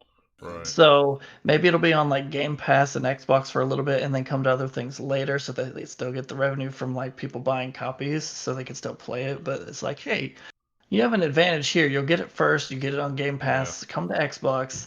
Will be kind of like the hook, but they'll still put them out to other platforms if they're smart. Because like those franchises have been long enough that if you just suddenly just be like, nope, Xbox only, then that will get you a bunch of bad PR with people and I saying screw Xbox. I tell you, even though they could. Yeah, I tell you what I think the other consoles on a case-by-case basis means. I think your games like Elder Scrolls Online and Fallout 76 that get expansions and content update, I think those will still be, but I think you'll see like I really think you'll see like Elder Scrolls and Fallout and stuff be PC, Xbox only. I really do. You think there's too much money being for no other reason that they will get so much hate for doing that. Well, but I mean, what's the loss by putting it out everywhere and still Xbox is going to get money from selling it on PlayStation? Why would they not want that? Well, I think the one thing you've got to... Well, go ahead, Dennis. I'll let you first. Well, I was just going to say, like, just really quickly, just like, I mean, but it's not like we haven't seen it before, right? Like Street Fighter with this long legacy all of a sudden became PS4 exclusive, right? With Street Fighter 5. And, say that again? And people complained about it. Yeah. They eventually got used to it, like, and thought of it. Okay, now it's a different, it's PlayStation now or whatever. But at first, like, people don't like that. Right now, thankfully, it is on PC as well, right? But just thinking of strictly console exclusives, I think you can kind of mitigate the kind of vitriol is if you release it as well on PC. You can kind of mitigate it. But if you make it purely console exclusive, then that might not be the best choice. But again, it's not like we haven't seen that before. And of course, you have your prime exclusivities. Yeah. There's so much room to play around with this stuff too, because they bought ZeniMax, which is all of these different things. It's not just Bethesda Studios. They've got like id, and they've got Arcane, and a bunch of other ones. So some of the other studios making new franchises probably will just go on to the Xbox. But I think the big existing franchises, it makes way more sense for them to still let people play it wherever else. And just entice them to like come to Xbox with Game Pass plus like maybe it's like a year exclusivity or 6 months or whatever if they do that timed exclusive thing too. So there's like, hey, if you want it, come here because we'll have it first and it plays best here, blah blah, whatever marketing spin they would have put on it. But you're gonna lose out a lot of money on those if you don't put them out elsewhere too. Well, and the other thing too that kind of comes into play this time around that doesn't usually come into play is xCloud. I mean, that's going to be on PC, that's going to be on TVs, that's going to be on, your set-top boxes like, Apple TV and stuff like, well, not Apple TV, but Fire TV, Roku and stuff like that. That is a really good experience that if people want to play Fallout and Elder Scrolls and stuff like that, and it is an Xbox exclusive. They could get Game Pass there that includes, xCloud with it. No, but I see that the opposite way of like, because they have all these things and Microsoft is being a little bit more of like selling themselves as a platform Yeah. versus selling the games, and they want the value to be of the brand versus like, here's these cool exclusive games we have. So they're handling things way different than what Sony has this generation with like, hey, look at all these cool exclusive, like big, huge budget games that we have over here. Xbox has done like completely different stuff, and then over this next generation, when the new consoles come out, I'm sure it's going to evolve and change, and predict so many different things that won't come to pass, and they'll pivot and do something different. But I think that them selling their platform, being like, look, we have all this stuff here, including like xCloud and Game Pass, all this stuff. If you come play it here, it will be better because we have all these things, and you can do all this here that you can't do over there. Even though like you can play it there if that's what you've got. Great, cool. I just think it's like cutting off Doom or like Elder Scrolls, Fallout, anything like that that's already an existing franchise that's super huge. I don't know. I just don't see putting it only like on the Xbox as being a good thing for them, even though like a lot of times like, oh, make it exclusive means you get it all. I think it would hurt them more than it would help. I don't know. I mean, I would not be surprised if they don't, that it comes out everywhere. Yeah, I mean, if I can see them doing anything really at this point. We just don't know. But I'm just like, looking at it, I think that it would be best for everyone, even Microsoft, to do that and put it out everywhere, but also good for gamers. And that's what I'm thinking too, like just like the thought process behind it too, because as of now, isn't Final Fantasy 16 a PS4 exclusive? Even after the last couple of entries have been all over the place? It said PC and PS5, but then if you go back on YouTube and watch the trailer again in 4K, the PC is gone and it just says PS5 only. So but that was PC footage. Yeah, we but know it was PC footage because they said so. Yeah, so I mean, as far as we know, it's still coming out on PC too. I mean, but it's just funny that they took that tag off of there, which is weird. I don't know why, and maybe it was just because the video that they put up on YouTube was not the same video that they had on the. Who knows? I mean, I think what it was is because they had prepared that whole like conference or presentation well ahead of time and didn't know exactly when they were going to put it out, and then they didn't update something before they did it, and it's like, and then they had to go, whoopsie, nothing to see here, wink wink. I think you're right. Yeah, but and that was, and I know you guys saw it in the chat that I put in there, and I'm going to throw it up on the screen here. I saw this 2020 global marketing games graph that broke up PC, console, and then mobile. Console is 45 billion, PC is 36 billion, third might as well say 37 billion, and mobile is like 77 billion. Then the second graph is the green, which is technically what Microsoft has their fingers in with PC and mobile with xCloud. And you look at the difference in they have their fingers in 75% of the market now. xCloud's not the same as mobile though. But but you could. The thing is you could play it on a mobile device. So I mean, but that's not the same as going and buying a game on mobile, which is what all that mobile means. Like, hey, people bought stuff on their phone to play on. But still, it's not streaming to the phone. Right, but I mean, still, my point is now you could say that Microsoft with $15 a month for Xbox Ultimate, that's a mobile market. So they're not just console and PC. Now they're console, PC, and quote unquote mobile market. I mean, that's huge. Sony is just console and a little PC. Not what. Not even. Not. I don't even count the one game as Yeah, they put one game technically that's theirs on PC. I don't really count that as PC, but to me that's going to change the whole landscape.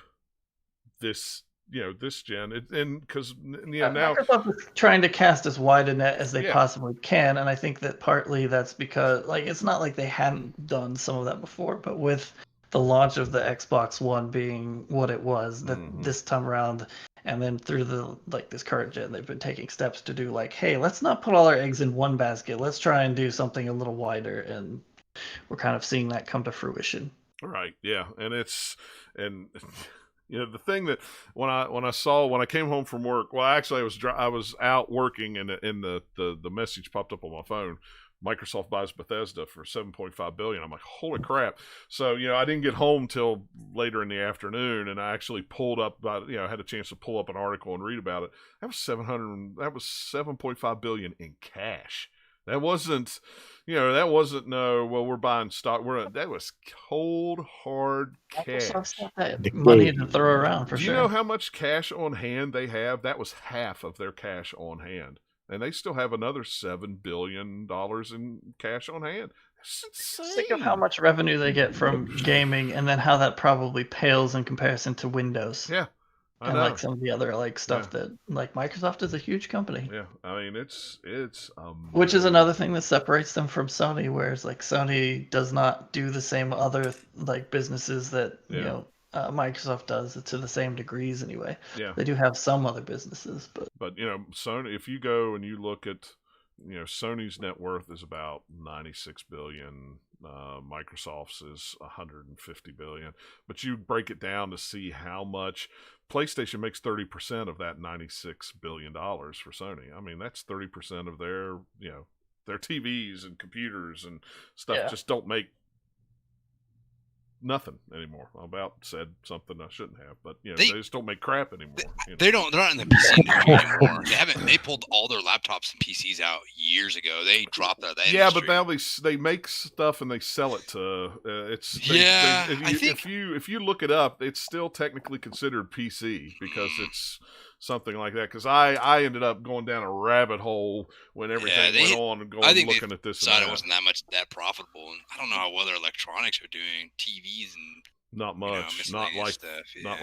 And that's where Microsoft could just blindly throw money around at Game Pass or at Bethesda or whoever, and they've said that if the opportunity arises, and they will buy more.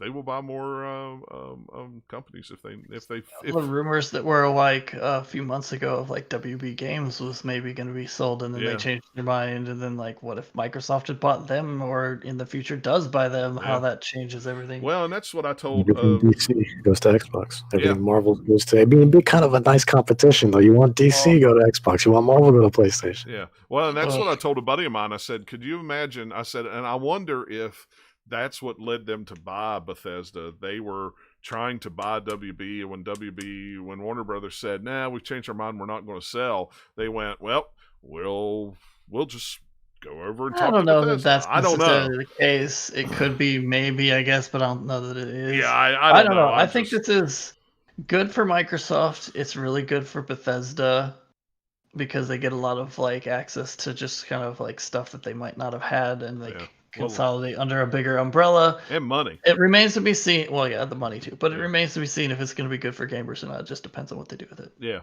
but that's my thing. With Bethesda and they haven't been they'll rush things out. Well, they won't always rush things out, but you look at how Microsoft with unlimited pockets, and they can divert. Now we may be able to get a New Vegas, sequel because they have Obsidian too. That's the thing that I roll my eyes at. I do not want that. I want them to continue with their own stuff. That hey, Outer Worlds just came out. It was awesome. It's got some of the same things just because of the studio made it that people like about New Vegas. Let's not go backwards and do a New Vegas 2. That's not hamstring their creativity. I get it. People love that game. That's great. We don't need a sequel to it necessarily. If they want to make it, then cool. If the people involved are hey, now that we have the opportunity, we want to make it great. That's awesome. But don't have Microsoft say we want New Vegas 2. That'd be the terrible. And I don't think Microsoft's going to do that. From everything that I've read, they sound like they're going to have a very hands-off approach.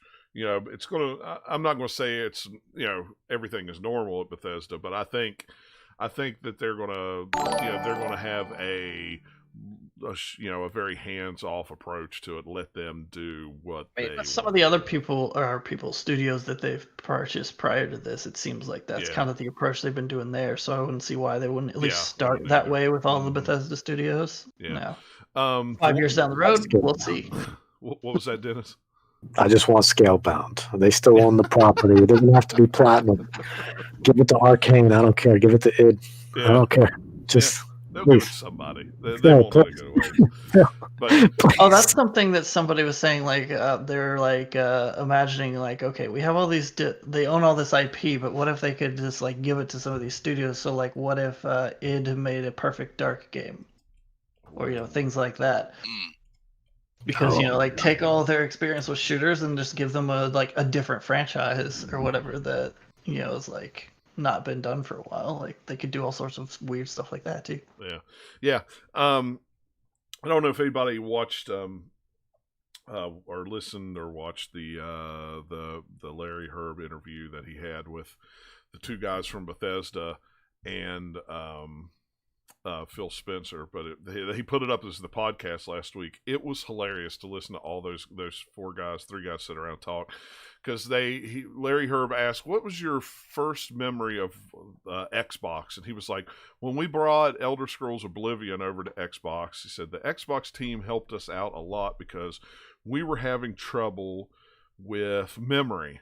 And they were like, he said the reason that the load times on the Xbox were so long that they would. That was from Morrowind. Yeah, from Morrowind, there was a way that you could reset the original Xbox, turn it on and off to dump the memory, and you would never know it. So they actually, every time that game was loading, it was actually turning off your Xbox, turning it back on to wipe the memory so it could load the next section of the game. It's kind of funny.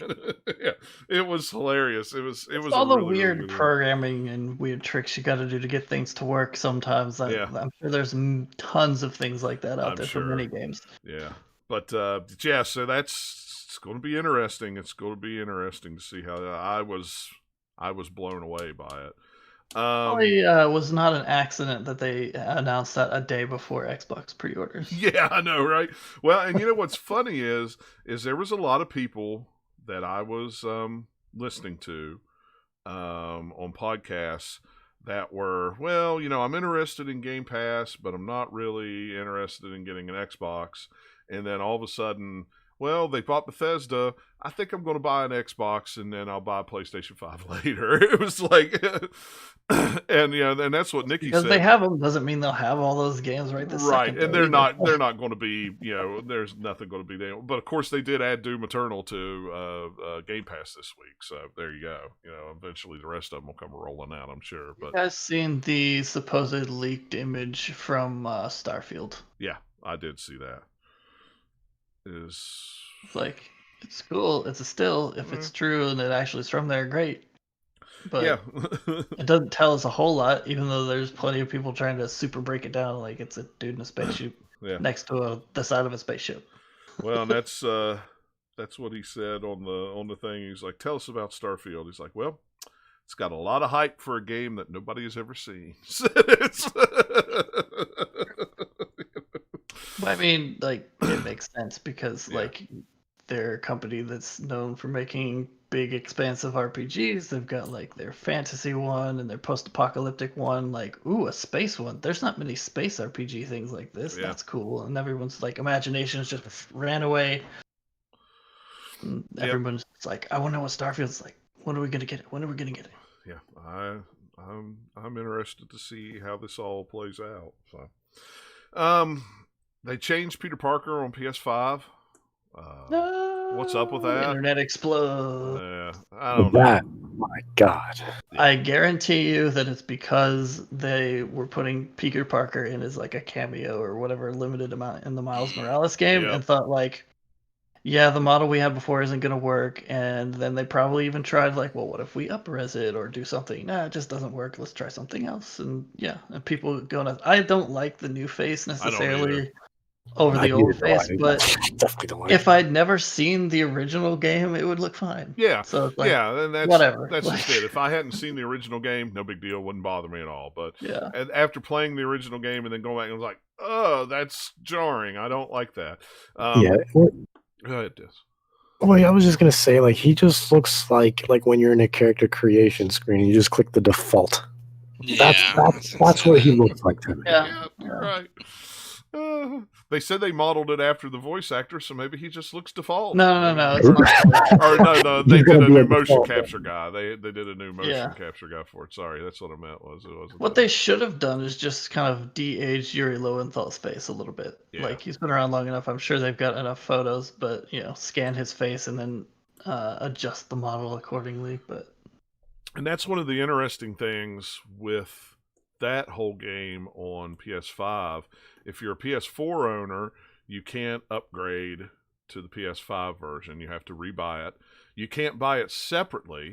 You have to buy the Ultimate Edition with the Miles Morales for $70. that was one of the Call of Duties that had the Call of Duty 4 like campaign or multiplayer or something added on, but you couldn't get it separate, and you had to buy like the new game to get it. Yep. And then Modern eventually Warfare. they did sell it separately. Eventually, they sold it separately for $20. They even gave it away on PlayStation Plus at one time. So, I don't know that they'll do that here. I don't know if they will. I don't Whatever. think they will either. It's just weird to me. I mean, I would have even been okay if they said, "Hey, you own the original PlayStation 4 version. We'll do it like we did PlayStation 3 to PlayStation 4. Pay $10, you get the PlayStation 5 version. Just pop your PS4 disc in there." So we always have it. That would They be could have nice. done that. And why not? Because it's a That's extra pack-in money game in your anyway. pocket. Yeah, and I mean, you still would have got some money. People still would have got a game and not have to pay $70 for it. I will say though that the ray tracing does look nice. Having reflective windows when you're just perched on it as Spider-Man. Yeah, That's a nice upgrade. yeah. You saw that? Was that then? You saw the video? Did you see the video that I put in our chat that showed direct comparisons on PlayStation 4 Pro and the PlayStation 5 versions from shot for shot in the same spots? And yeah, you could see like he was on the glass on that building, and it was literally you could see a reflection of everything in that glass. That was like, okay, that's pretty amazing. You know what they should have done? They should have like an option in the menu for extra puddles. Just to like Extra give a puddles. wink and a nod at that dumb controversy way back when it came out. Extra puddles. Oh, that's hilarious. Wait a minute. I just got a show title idea. Let me write this down. Yeah. Extra or extra puddles. I can't find my pen. I'll make a mental note of it. All right. There, I'll add it in the show notes. But extra So the next puddles. gen upgrades we demand extra puddles. Extra. All right, now I won't forget it. News extra puddles. What we know about the Xbox Series X. A lot It's a console. Oh wait, sorry. Yeah, it's a console. It's black. It's very monolithy. It's a lot of online influencers, reviewers, YouTubers, whatever you want to call them, got prototype units sent out to them over the past couple of weeks. They haven't been able to play any next-gen games on them yet, so they've only been playing backwards compatible stuff. But some of the videos and stuff that have come out just to show... Not even the enhanced ones. It's just like here it's running on it. Yeah, it's not even enhanced. I mean, some of the load times are amazing. Incredibly fast. It's not surprising to me. It's the same difference of like if you're playing on PC a game when you're running that game off of a physical hard drive, and then you install it onto an SSD instead, that it will load a lot faster that way because SSDs are faster. Yeah. But it's nice to see it actually running and confirmed, and a bunch of people testing different games and seeing how they run, how fast they load, how fast you can swap between them all. The quick swap was really, really cool. Stuff like that. The one thing that I found interesting was on the IGN video that they had, they actually showed the internal hard drive space on it. And so you only get about 802 gigabytes of usable space when you get the system. So the system files and the operating system take up a little bit, and then plus you never get a full terabyte anyway.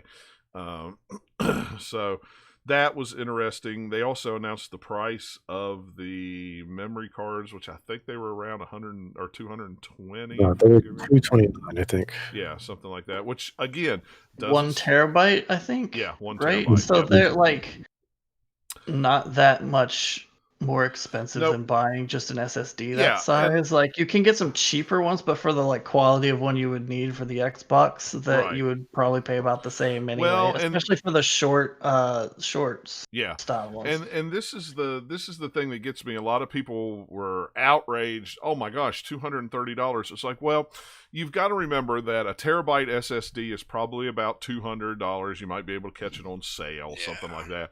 But the other thing you got to remember is, yes, the PlayStation 5 will have, expandable storage that you could buy just any SSD. You don't have a proprietary one. Compatible ones they say that work. That's right. It has to be a compatible one that says it works. So it has to be a certain speed. It has to be a certain this and that. And the other thing you got to remember too is it's got to be a specific size. We don't know. Some of those SSDs get hot. They need a heat sink on it. So where it plugs into the PlayStation 5, is it going to have enough room? You're going to have to get a specific one. Or a specific set of ones, and how much are those things going to cost? Especially since the speed that SSD is in the PS5 is not even technically available yet. I don't believe. If everything that I've read is true, I'm not sure. That's like I said. That's just what I've read. So, and that stuff always comes down in price. And just because they're made by Seagate and they're branded Xbox doesn't mean that they won't drop the price of those after a while. Does kind of suck. Like anything, when they can make those, flash memory SSD things for less money overall, then that's when you'll start to see it go down. I don't think it's going to go down a ton though. It's still going to be like 150 would probably be my guess of the lowest it would ever go, but who knows? You can't predict the future market that much. But yeah, and it all depends on where they're made and stuff like that. On most of your hard drives, I've seen hard drive prices paid on where they're made in Vietnam. Yeah. Prices are based on the rainy season, so that's another thing is market does fluctuate enough too, up and down, that that can influence it. Yeah, but I think. And I think this is going to be the big thing with this console generation is space. Yeah, those games are going to be so much. Well, I think that you can plug in an external hard drive to at least store stuff if you want, and then you can just spend the 20 minutes or whatever to shift it over to your system drive, and then it's on the SSD versus having to re-download it. Then and that's that would still work for most people. That I watched in one of the videos. I watched so many videos. Anybody that had a video, I watched it just to see, because I was hoping that some people gave different angles on different stuff, and one of them was showing moving stuff from the SSD to the external hard drive and then back again, and it was a very quick. It's going to depend on what. Yeah, it all depends on how side it is. But if you've got a fast external hard drive that's 3.01 or 3.0, whatever USB is now, that's on the system, it's not going to take as long to transfer over and back that it does to put in a disk, download the update, dubba. So I'm fine with moving stuff back and forth. I really don't need 100 games on a hard drive when I'm only playing 3 or 4 at a time. I have 100 games on my hard drive, but it's more of just a convenience of when I finish this game, I delete it. My next game's already there and updated, and I'm ready to go. I really, it's fine. I don't need tons of games on a hard drive. And who knows? It's like Dennis put out, shared a tweet this afternoon that was the new Call of Duty. That's right. That you could, if you buy that game, you could download just the campaign, or you could download just the multiplayer. And the campaign was only like 30 gigs, and the multiplayer was like, was it 50 gigs or something like that? Don't even remember now. I don't have the tweet in front of me, but you're going to be probably a lot of developers are going to do that, so you don't have to have huge hard drives, but I'm looking at it now. It says the Xbox Series X and S can allow gamers to free up space by selectively uninstalling portions of games. I mean, for example, the multiplayer, the multiplayer version, if you just want that's 150 gigabytes. But if you're someone like me who's really just interested in the campaign, then you just need to install the 50 gigabytes and you're good. So and see, and that would be me. And then if it's a game that I want to play multiplayer, I'll just download the single or delete the campaign and download the multiplayer. Exactly. And that's fine. But I think that's going to be the hot thing, that's going to be the issue is space. And it's a trade-off. Do you want less load times or do you want more storage space?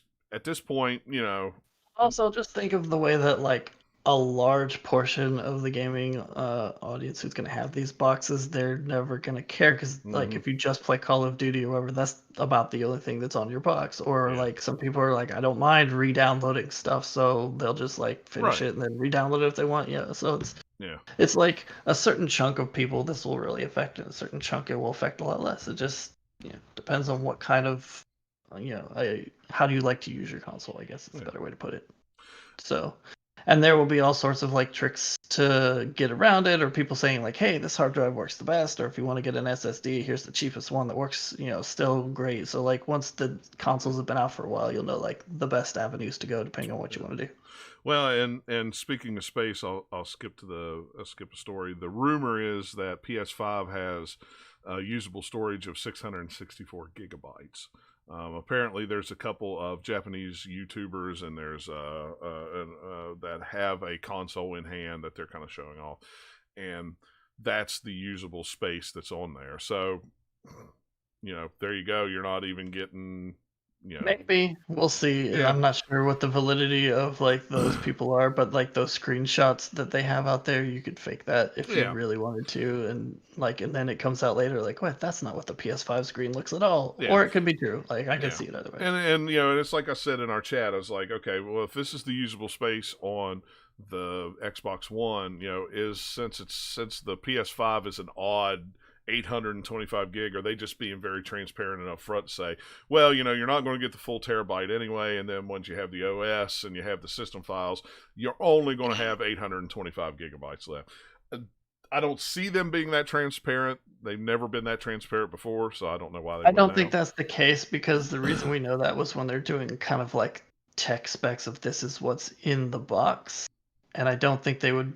If that was the case, they would have said it's a terabyte drive, but system takes I would have thought that or too. Whatever. Yeah, they would have actually like put that as a bullet point status thing. Just such a weird size, but whatever. Well, it's because it's their own proprietary thing that's like on the board. It's not like a separate like M.2 drive that I went to buy off Amazon. So you can have some weird memory storage based on how much you can fit on all the boards that you've got in your piece of hardware versus like standardized sizes. Yeah.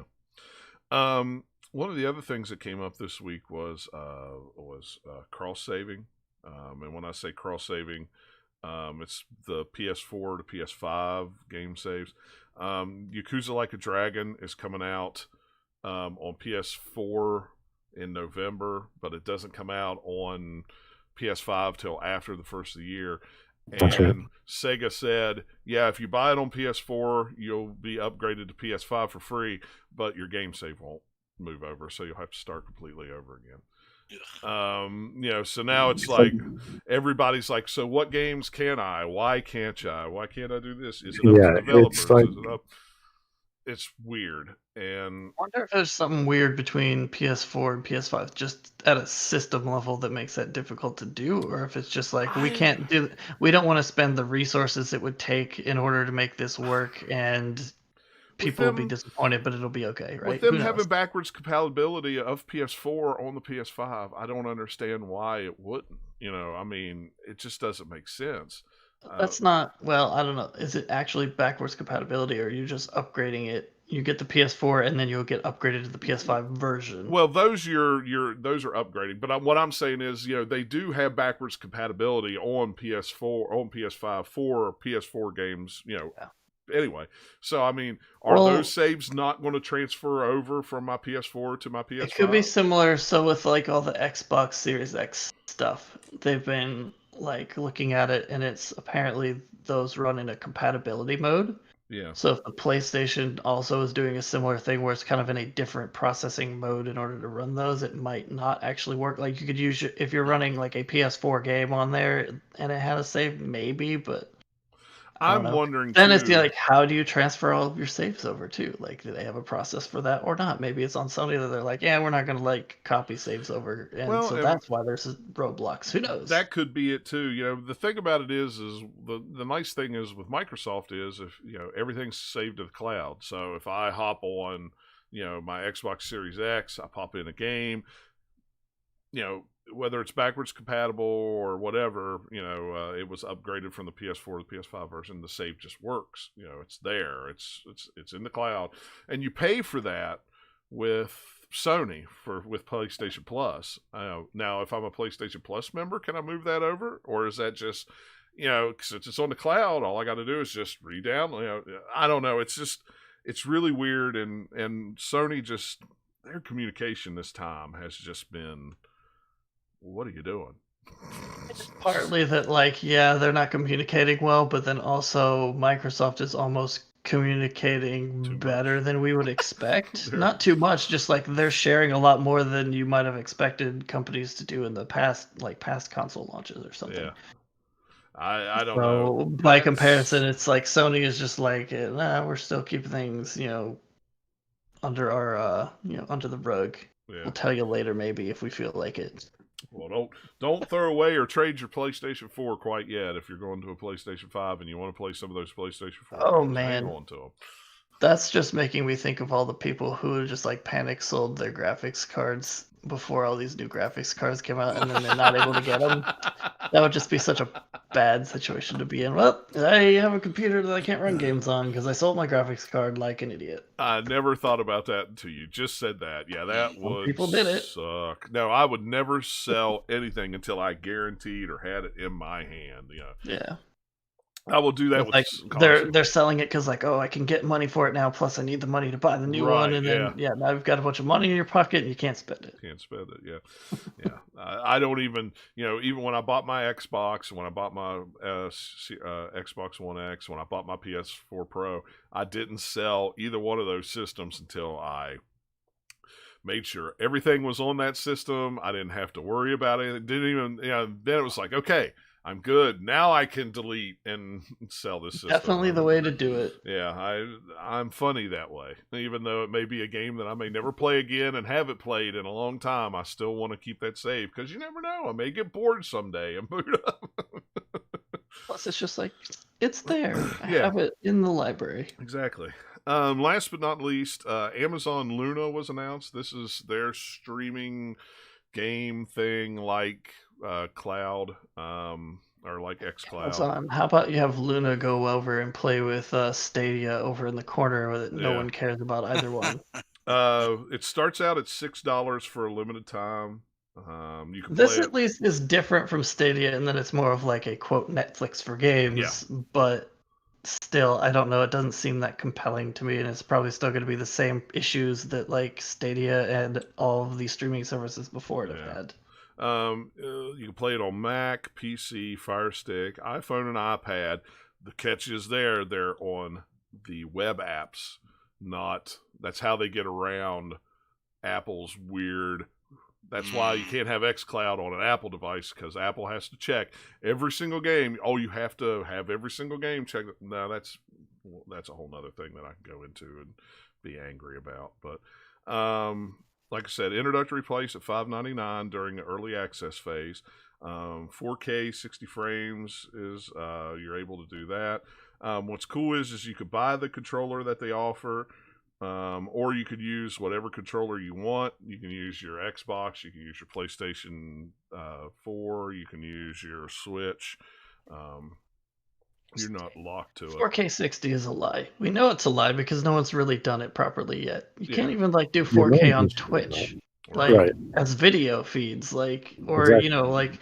You can't, it's not really like YouTube, you'll have 4K videos, but that's not the same as like streaming an interactive game. And like even Stadia that was trying to say like, yeah, we'll do that. They have issues with that kind of stuff too. So it's just like, all right, I'll believe it when I see it, Amazon. Yeah. Good luck. I've thought about signing up just to try it for a month. I mean, it looks like it has a pretty good library of, games, Control and Bloodstain, and I think I saw Plague Tale on there too. Yeah, I mean, That's an awesome game. I'm interested just to try it, just to see how it compares to xCloud, because xCloud works very well. It works really good, and I have really good results with it. So it's too bad that these companies are evil jerk faces for getting in the way. Well, like all of them, not just them, but like gaming publishers and stuff, of getting away with the Nvidia one that I forget the name of, where you could just play anything from your own Steam library, so you already own it, you can stream it. Shield or the was that the Shield? No, it's not the Shield. That's their device, but it's like GeForce Now, maybe. Yeah, GeForce Now. Yeah. That's it. Yeah. So like they had all this, like for a while you could just do that, and then like they got a whole bunch of Roblox thrown at them. It was like, that's the streaming service that I would personally want, because I already have a ton of stuff. Right. So that's the thing that like Amazon with this, or with like Stadia, where it's like, who is your audience that you're trying to get? Because if you're trying to go for people like us who already have a library of games, like it might be like, ooh, cool, streaming technology is neat, but it's not something we're just gonna buy into only games there, right? So nobody's quite cracked the code of how to make this a service that is actually something they can make money on. Yeah. I think Microsoft's approach is probably the best. They're just kind of throwing it in with Game Pass. Yeah, it's part of the whole package deal. It's not its own thing, so it doesn't have to succeed or fail based on its own merits. It has other things to kind of support it, and it's like, hey, if you want to use it, cool. If you don't, fine too. Like, it's not the end of the world for them. Yeah. All right, Eric, PAX real quick before we go. Yeah. I'll make it quick. So PAX Online this year, a couple weeks ago, they big on the Discord. You could join their group on Discord. They had a bunch of like activities. You could type in like certain words and click like PAX XP, which is a big thing they give out during PAX. You scan little QR codes and stuff. You get PAX XP, you can win prizes. It was kind of cool. They had a bunch of rooms in Discord, even stuff for like handheld lounge and things like that. So that was kind of neat. There was lots of interaction. There was a media only channel, which I couldn't get in. Like I got accepted into it, but I couldn't actually access it. And after like a couple hours, I gave up. Too many people in there or something, probably. I don't know. It's kind of funky. I tried to set up interviews with a couple people, but unfortunately, I had my regular day job to go to, and everything ended at like 35 o'clock, so I really couldn't get anything scheduled. But I did play some demos. It's pretty cool. They were sending out tons of emails about playing stuff. So we'll go over the quick ones I really played. Let's see. Let's start with the most interesting. I played No Place for Bravery. This is a pixel-based, top-down game where you pretty much play this barbarian trying to rescue his daughter. It's has a Norse fantasy theme to it. It is very, very difficult. All combat is a lot about timing and waiting for hits and stuff, and fatigue, and it's kind of interesting. It was entertaining. I played Gestalt, which is a game I had played at PAX East. It is a steampunk themed platformer. Pretty cool. Think of like kind of Castlevania-ish. Pretty cool. Night Squad 2. I think I had reviewed that game before, the first one. That is I think it's up to 8 people. Big arena, just run around these little knights, beat each other up, deathmatch, capture the flag stuff, top down. It's pretty. Dandy Ace. This was a roguelite from Neowitz. It is a top-down isometric game where you play as a magician. You have all these like different magic spells. It's grid-based. That was really interesting. I probably spent the most time with that. I spent a couple hours with that. You can stack these spell cards and upgrade your abilities, and it's very flashy and cute. I guess the graphics are really nice. Really interesting. And then a couple things I played. I played this game called Schnig. It's a 1 to 4 player brawler. It was okay. The controls were not great. I had problems with it. And the AI is terrible. As you're supposed to play with 2 people, but I didn't have somebody else with me. So come on, AI, and it doesn't work out that great. And that's it. I played like a few other games. Another one that kind of stood out was this game called Your Gun. It's a top-down mech game. It's kind of like Dead Nation. Going against like hordes and hordes of other enemies, and in this way, it's like robots, mechs. It's kind of cool. It's actually pretty hard. That was it. I put in for like 3 or 4 other demos. I got a couple other codes. I just did not have enough time. Yeah. But I tried to give at least everything at least half an hour. So. Yeah, I had signed up for all that, but I didn't get to do anything because I was on the it's road. A neat I mean, because it was like concept. a whole week thing. So. Oh, it was 2 weeks. Was it 2 weeks? Yeah. It was 2 weeks because I was gone, or like a week and a half. I was gone for the last half of it. It was just could not. But it was cool. It's interesting they did something at least. Yeah. And you could buy PAX swag too. They had Penny Arcade had their store open. You could buy like your hoodies and things like that. Pins and all that. I don't know if there's anything really announced. I did not pay much attention to the I never heard anything. The first weekend it was there was a lot of talk, but after that it was you kind of didn't hear anything, but nothing big that I saw got announced. Yeah, usually there are some announcements, but I think with everything going on this year, they're just not. But there were lots of cool indie games. There was an interactive show floor map on their Penny Arcade website. You could click on different vendors and booths, and it would like take you to their site. There'd be videos. They'd be telling you like what they're talking about, what games they were looking at for the future. So that was kind of neat. I mean, better than nothing. Yeah. So I'm glad I got to attend virtually and play some demos. And I might have one follow-up interview, another demo with at least one developer. I know there's one that had really wanted some feedback on some stuff. So. Yeah, cool.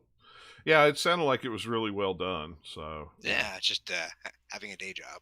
Yeah, that's having time. I'm not being busy. Well, yeah, it's like I wasn't here for most of the week, so it was like, oh well, I didn't realize. I thought it was only the weekend, and then something came up on the weekend, and I wasn't even. I'm still getting emails, honestly. Like there's just like the leftovers now from back. I bet I got like 50 or 60 emails, which is more than I know. Well, oh yeah, I must have gotten over 100 emails. I had to start filtering so much. like, no. Yeah, there was one day that I got like 80 PR emails in like an 8-hour period. It was crazy. My battery died on my phone while I was out because I was still getting so many emails. It was like I need to shut off my email. It was too much. And then when I went home, got home, I spent all my time going through emails. So it was like, geez, it was overwhelming. So, what are you going to do when it's only a couple of us? So. It was pretty crazy. But there are at least some of the demos that I had, a good chunk of them actually, after PAX is over, shut off. But a lot of them are still available, so that was kind of... Yeah, cool.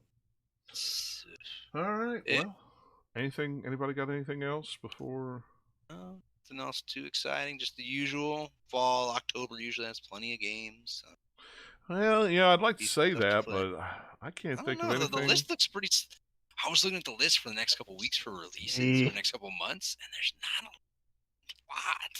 Baldur's Gate 3 comes out in a couple of days, like early access, but that's like lots and lots of content, more than even their last game final release content.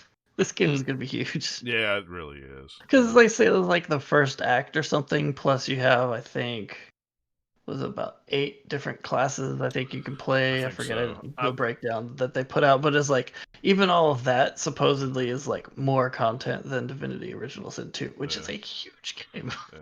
I've been going with I've been getting a lot of PR emails on that one too, and I signed up for a code. So Nathaniel's you're offering to play this. You're offering to take the bullet. I haven't decided if I'm going to play the early access version or if I'm going to do like with Divinity and wait till it's like full release. Or I'm interested too, but I really don't know. That's a game where you'd really need to put in at least 20-30 hours to get just at least tip of the iceberg.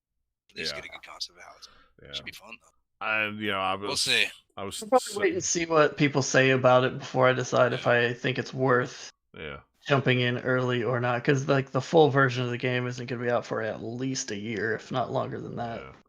Yeah. I mean, I was thinking, Star Wars, and the only other thing I got on pre-order is Cyberpunk. It's like.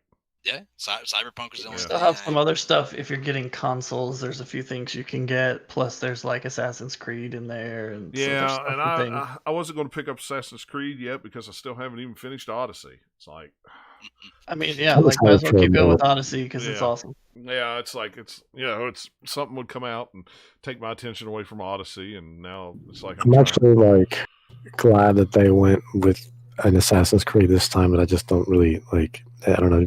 I just don't find that appealing because now that gives me immediate eyesight into Immortals Phoenix Rising. Like that's kind of the game that I'm like super stoked for at the moment. That the Medium, Cyberpunk, of course, and there's like 2 other ones that I'm missing. Hyrule Warriors, I'm excited for that too, just because I love the first one. But smaller games coming out on PC that I'm looking at on my wish list too. And I like Assassin's Creed. I wasn't gonna get it, but it came free with my processor, so I was like, all right, I guess I'll play it. Well, everybody's, I'm holding off this game to play it on PS5. I'm playing on, I'm like, you know what? Like Watch Dogs is supposed to come out at some point. Yeah. And that's the Watch Dogs engine. That's awesome. I'm like, oh, it's coming to the next gen console. I'm like, yeah. Well, so I mean, a lot of people games. It's just not necessarily ones we're gonna get. Right. I was talking to somebody on Twitter the other day, and they were like, "Yeah, I'm not buying. I'm buying Cyberpunk, but I'm going to wait and I'm going to buy it day one, but I'm going to play it on PS5 instead of playing it on PS4." I'm like, "Well, why? Why spend $500 on a PS5? It looks a little bit better. But yeah, it won't look. And you don't have to play much better on PS5 though. Yeah, I guess. Like, even if nothing else, load times in an RPG or like having faster ones is good. Still, it comes out, I can play it immediately, and I don't have to pay $500 for a system. Play it on PC, so whatever. I've got it pre-ordered on Steam already. Yeah, I've got mine bought and paid for at GameStop. You know what's funny is I think I pre-ordered that game probably almost a year and a half ago. I was looking back, I was like, wow, that's been one of the earliest pre-orders I've ever put in for. When it was announced, I was like, I'm gonna get it. I think I paid for half of it. Yeah, the only reason I even pre-ordered it was because when I bought all those games for $60 and I kept the Resident Evil 3, and then I went over to Walmart or went over to GameStop and literally traded all those other games in for $70 and went, put it on Cyberpunk. Would you like to pre-order something, sir? Of course, yes, I would. Yeah, just put it on Cyberpunk. It's fine. Oh, it's paid for now? Great. That's wonderful. That's perfect. So. All right, guys. Well, we're going to call that a show. It's a nice long show. We haven't, had everybody on at one time to talk about. Some exciting news. Should be back in 2 weeks if all goes well. That's the week that I do start some out of town work, but should be back on the 23rd. Hopefully, fingers crossed. Or 16th? No, 16th. So yeah. Well, anyway, we'll figure it out. Whatever the number is. Whatever the day is. That one day. Like I always say, follow us on Twitter at GL_podcast. You'll know a couple hours before we go live, and then you'll know that the show's going to be on your podcatcher, or if you want to come hang out with us. So, all right. Well, we're going to call that a show, and we will catch you guys next time. Take care. Later. See you guys later.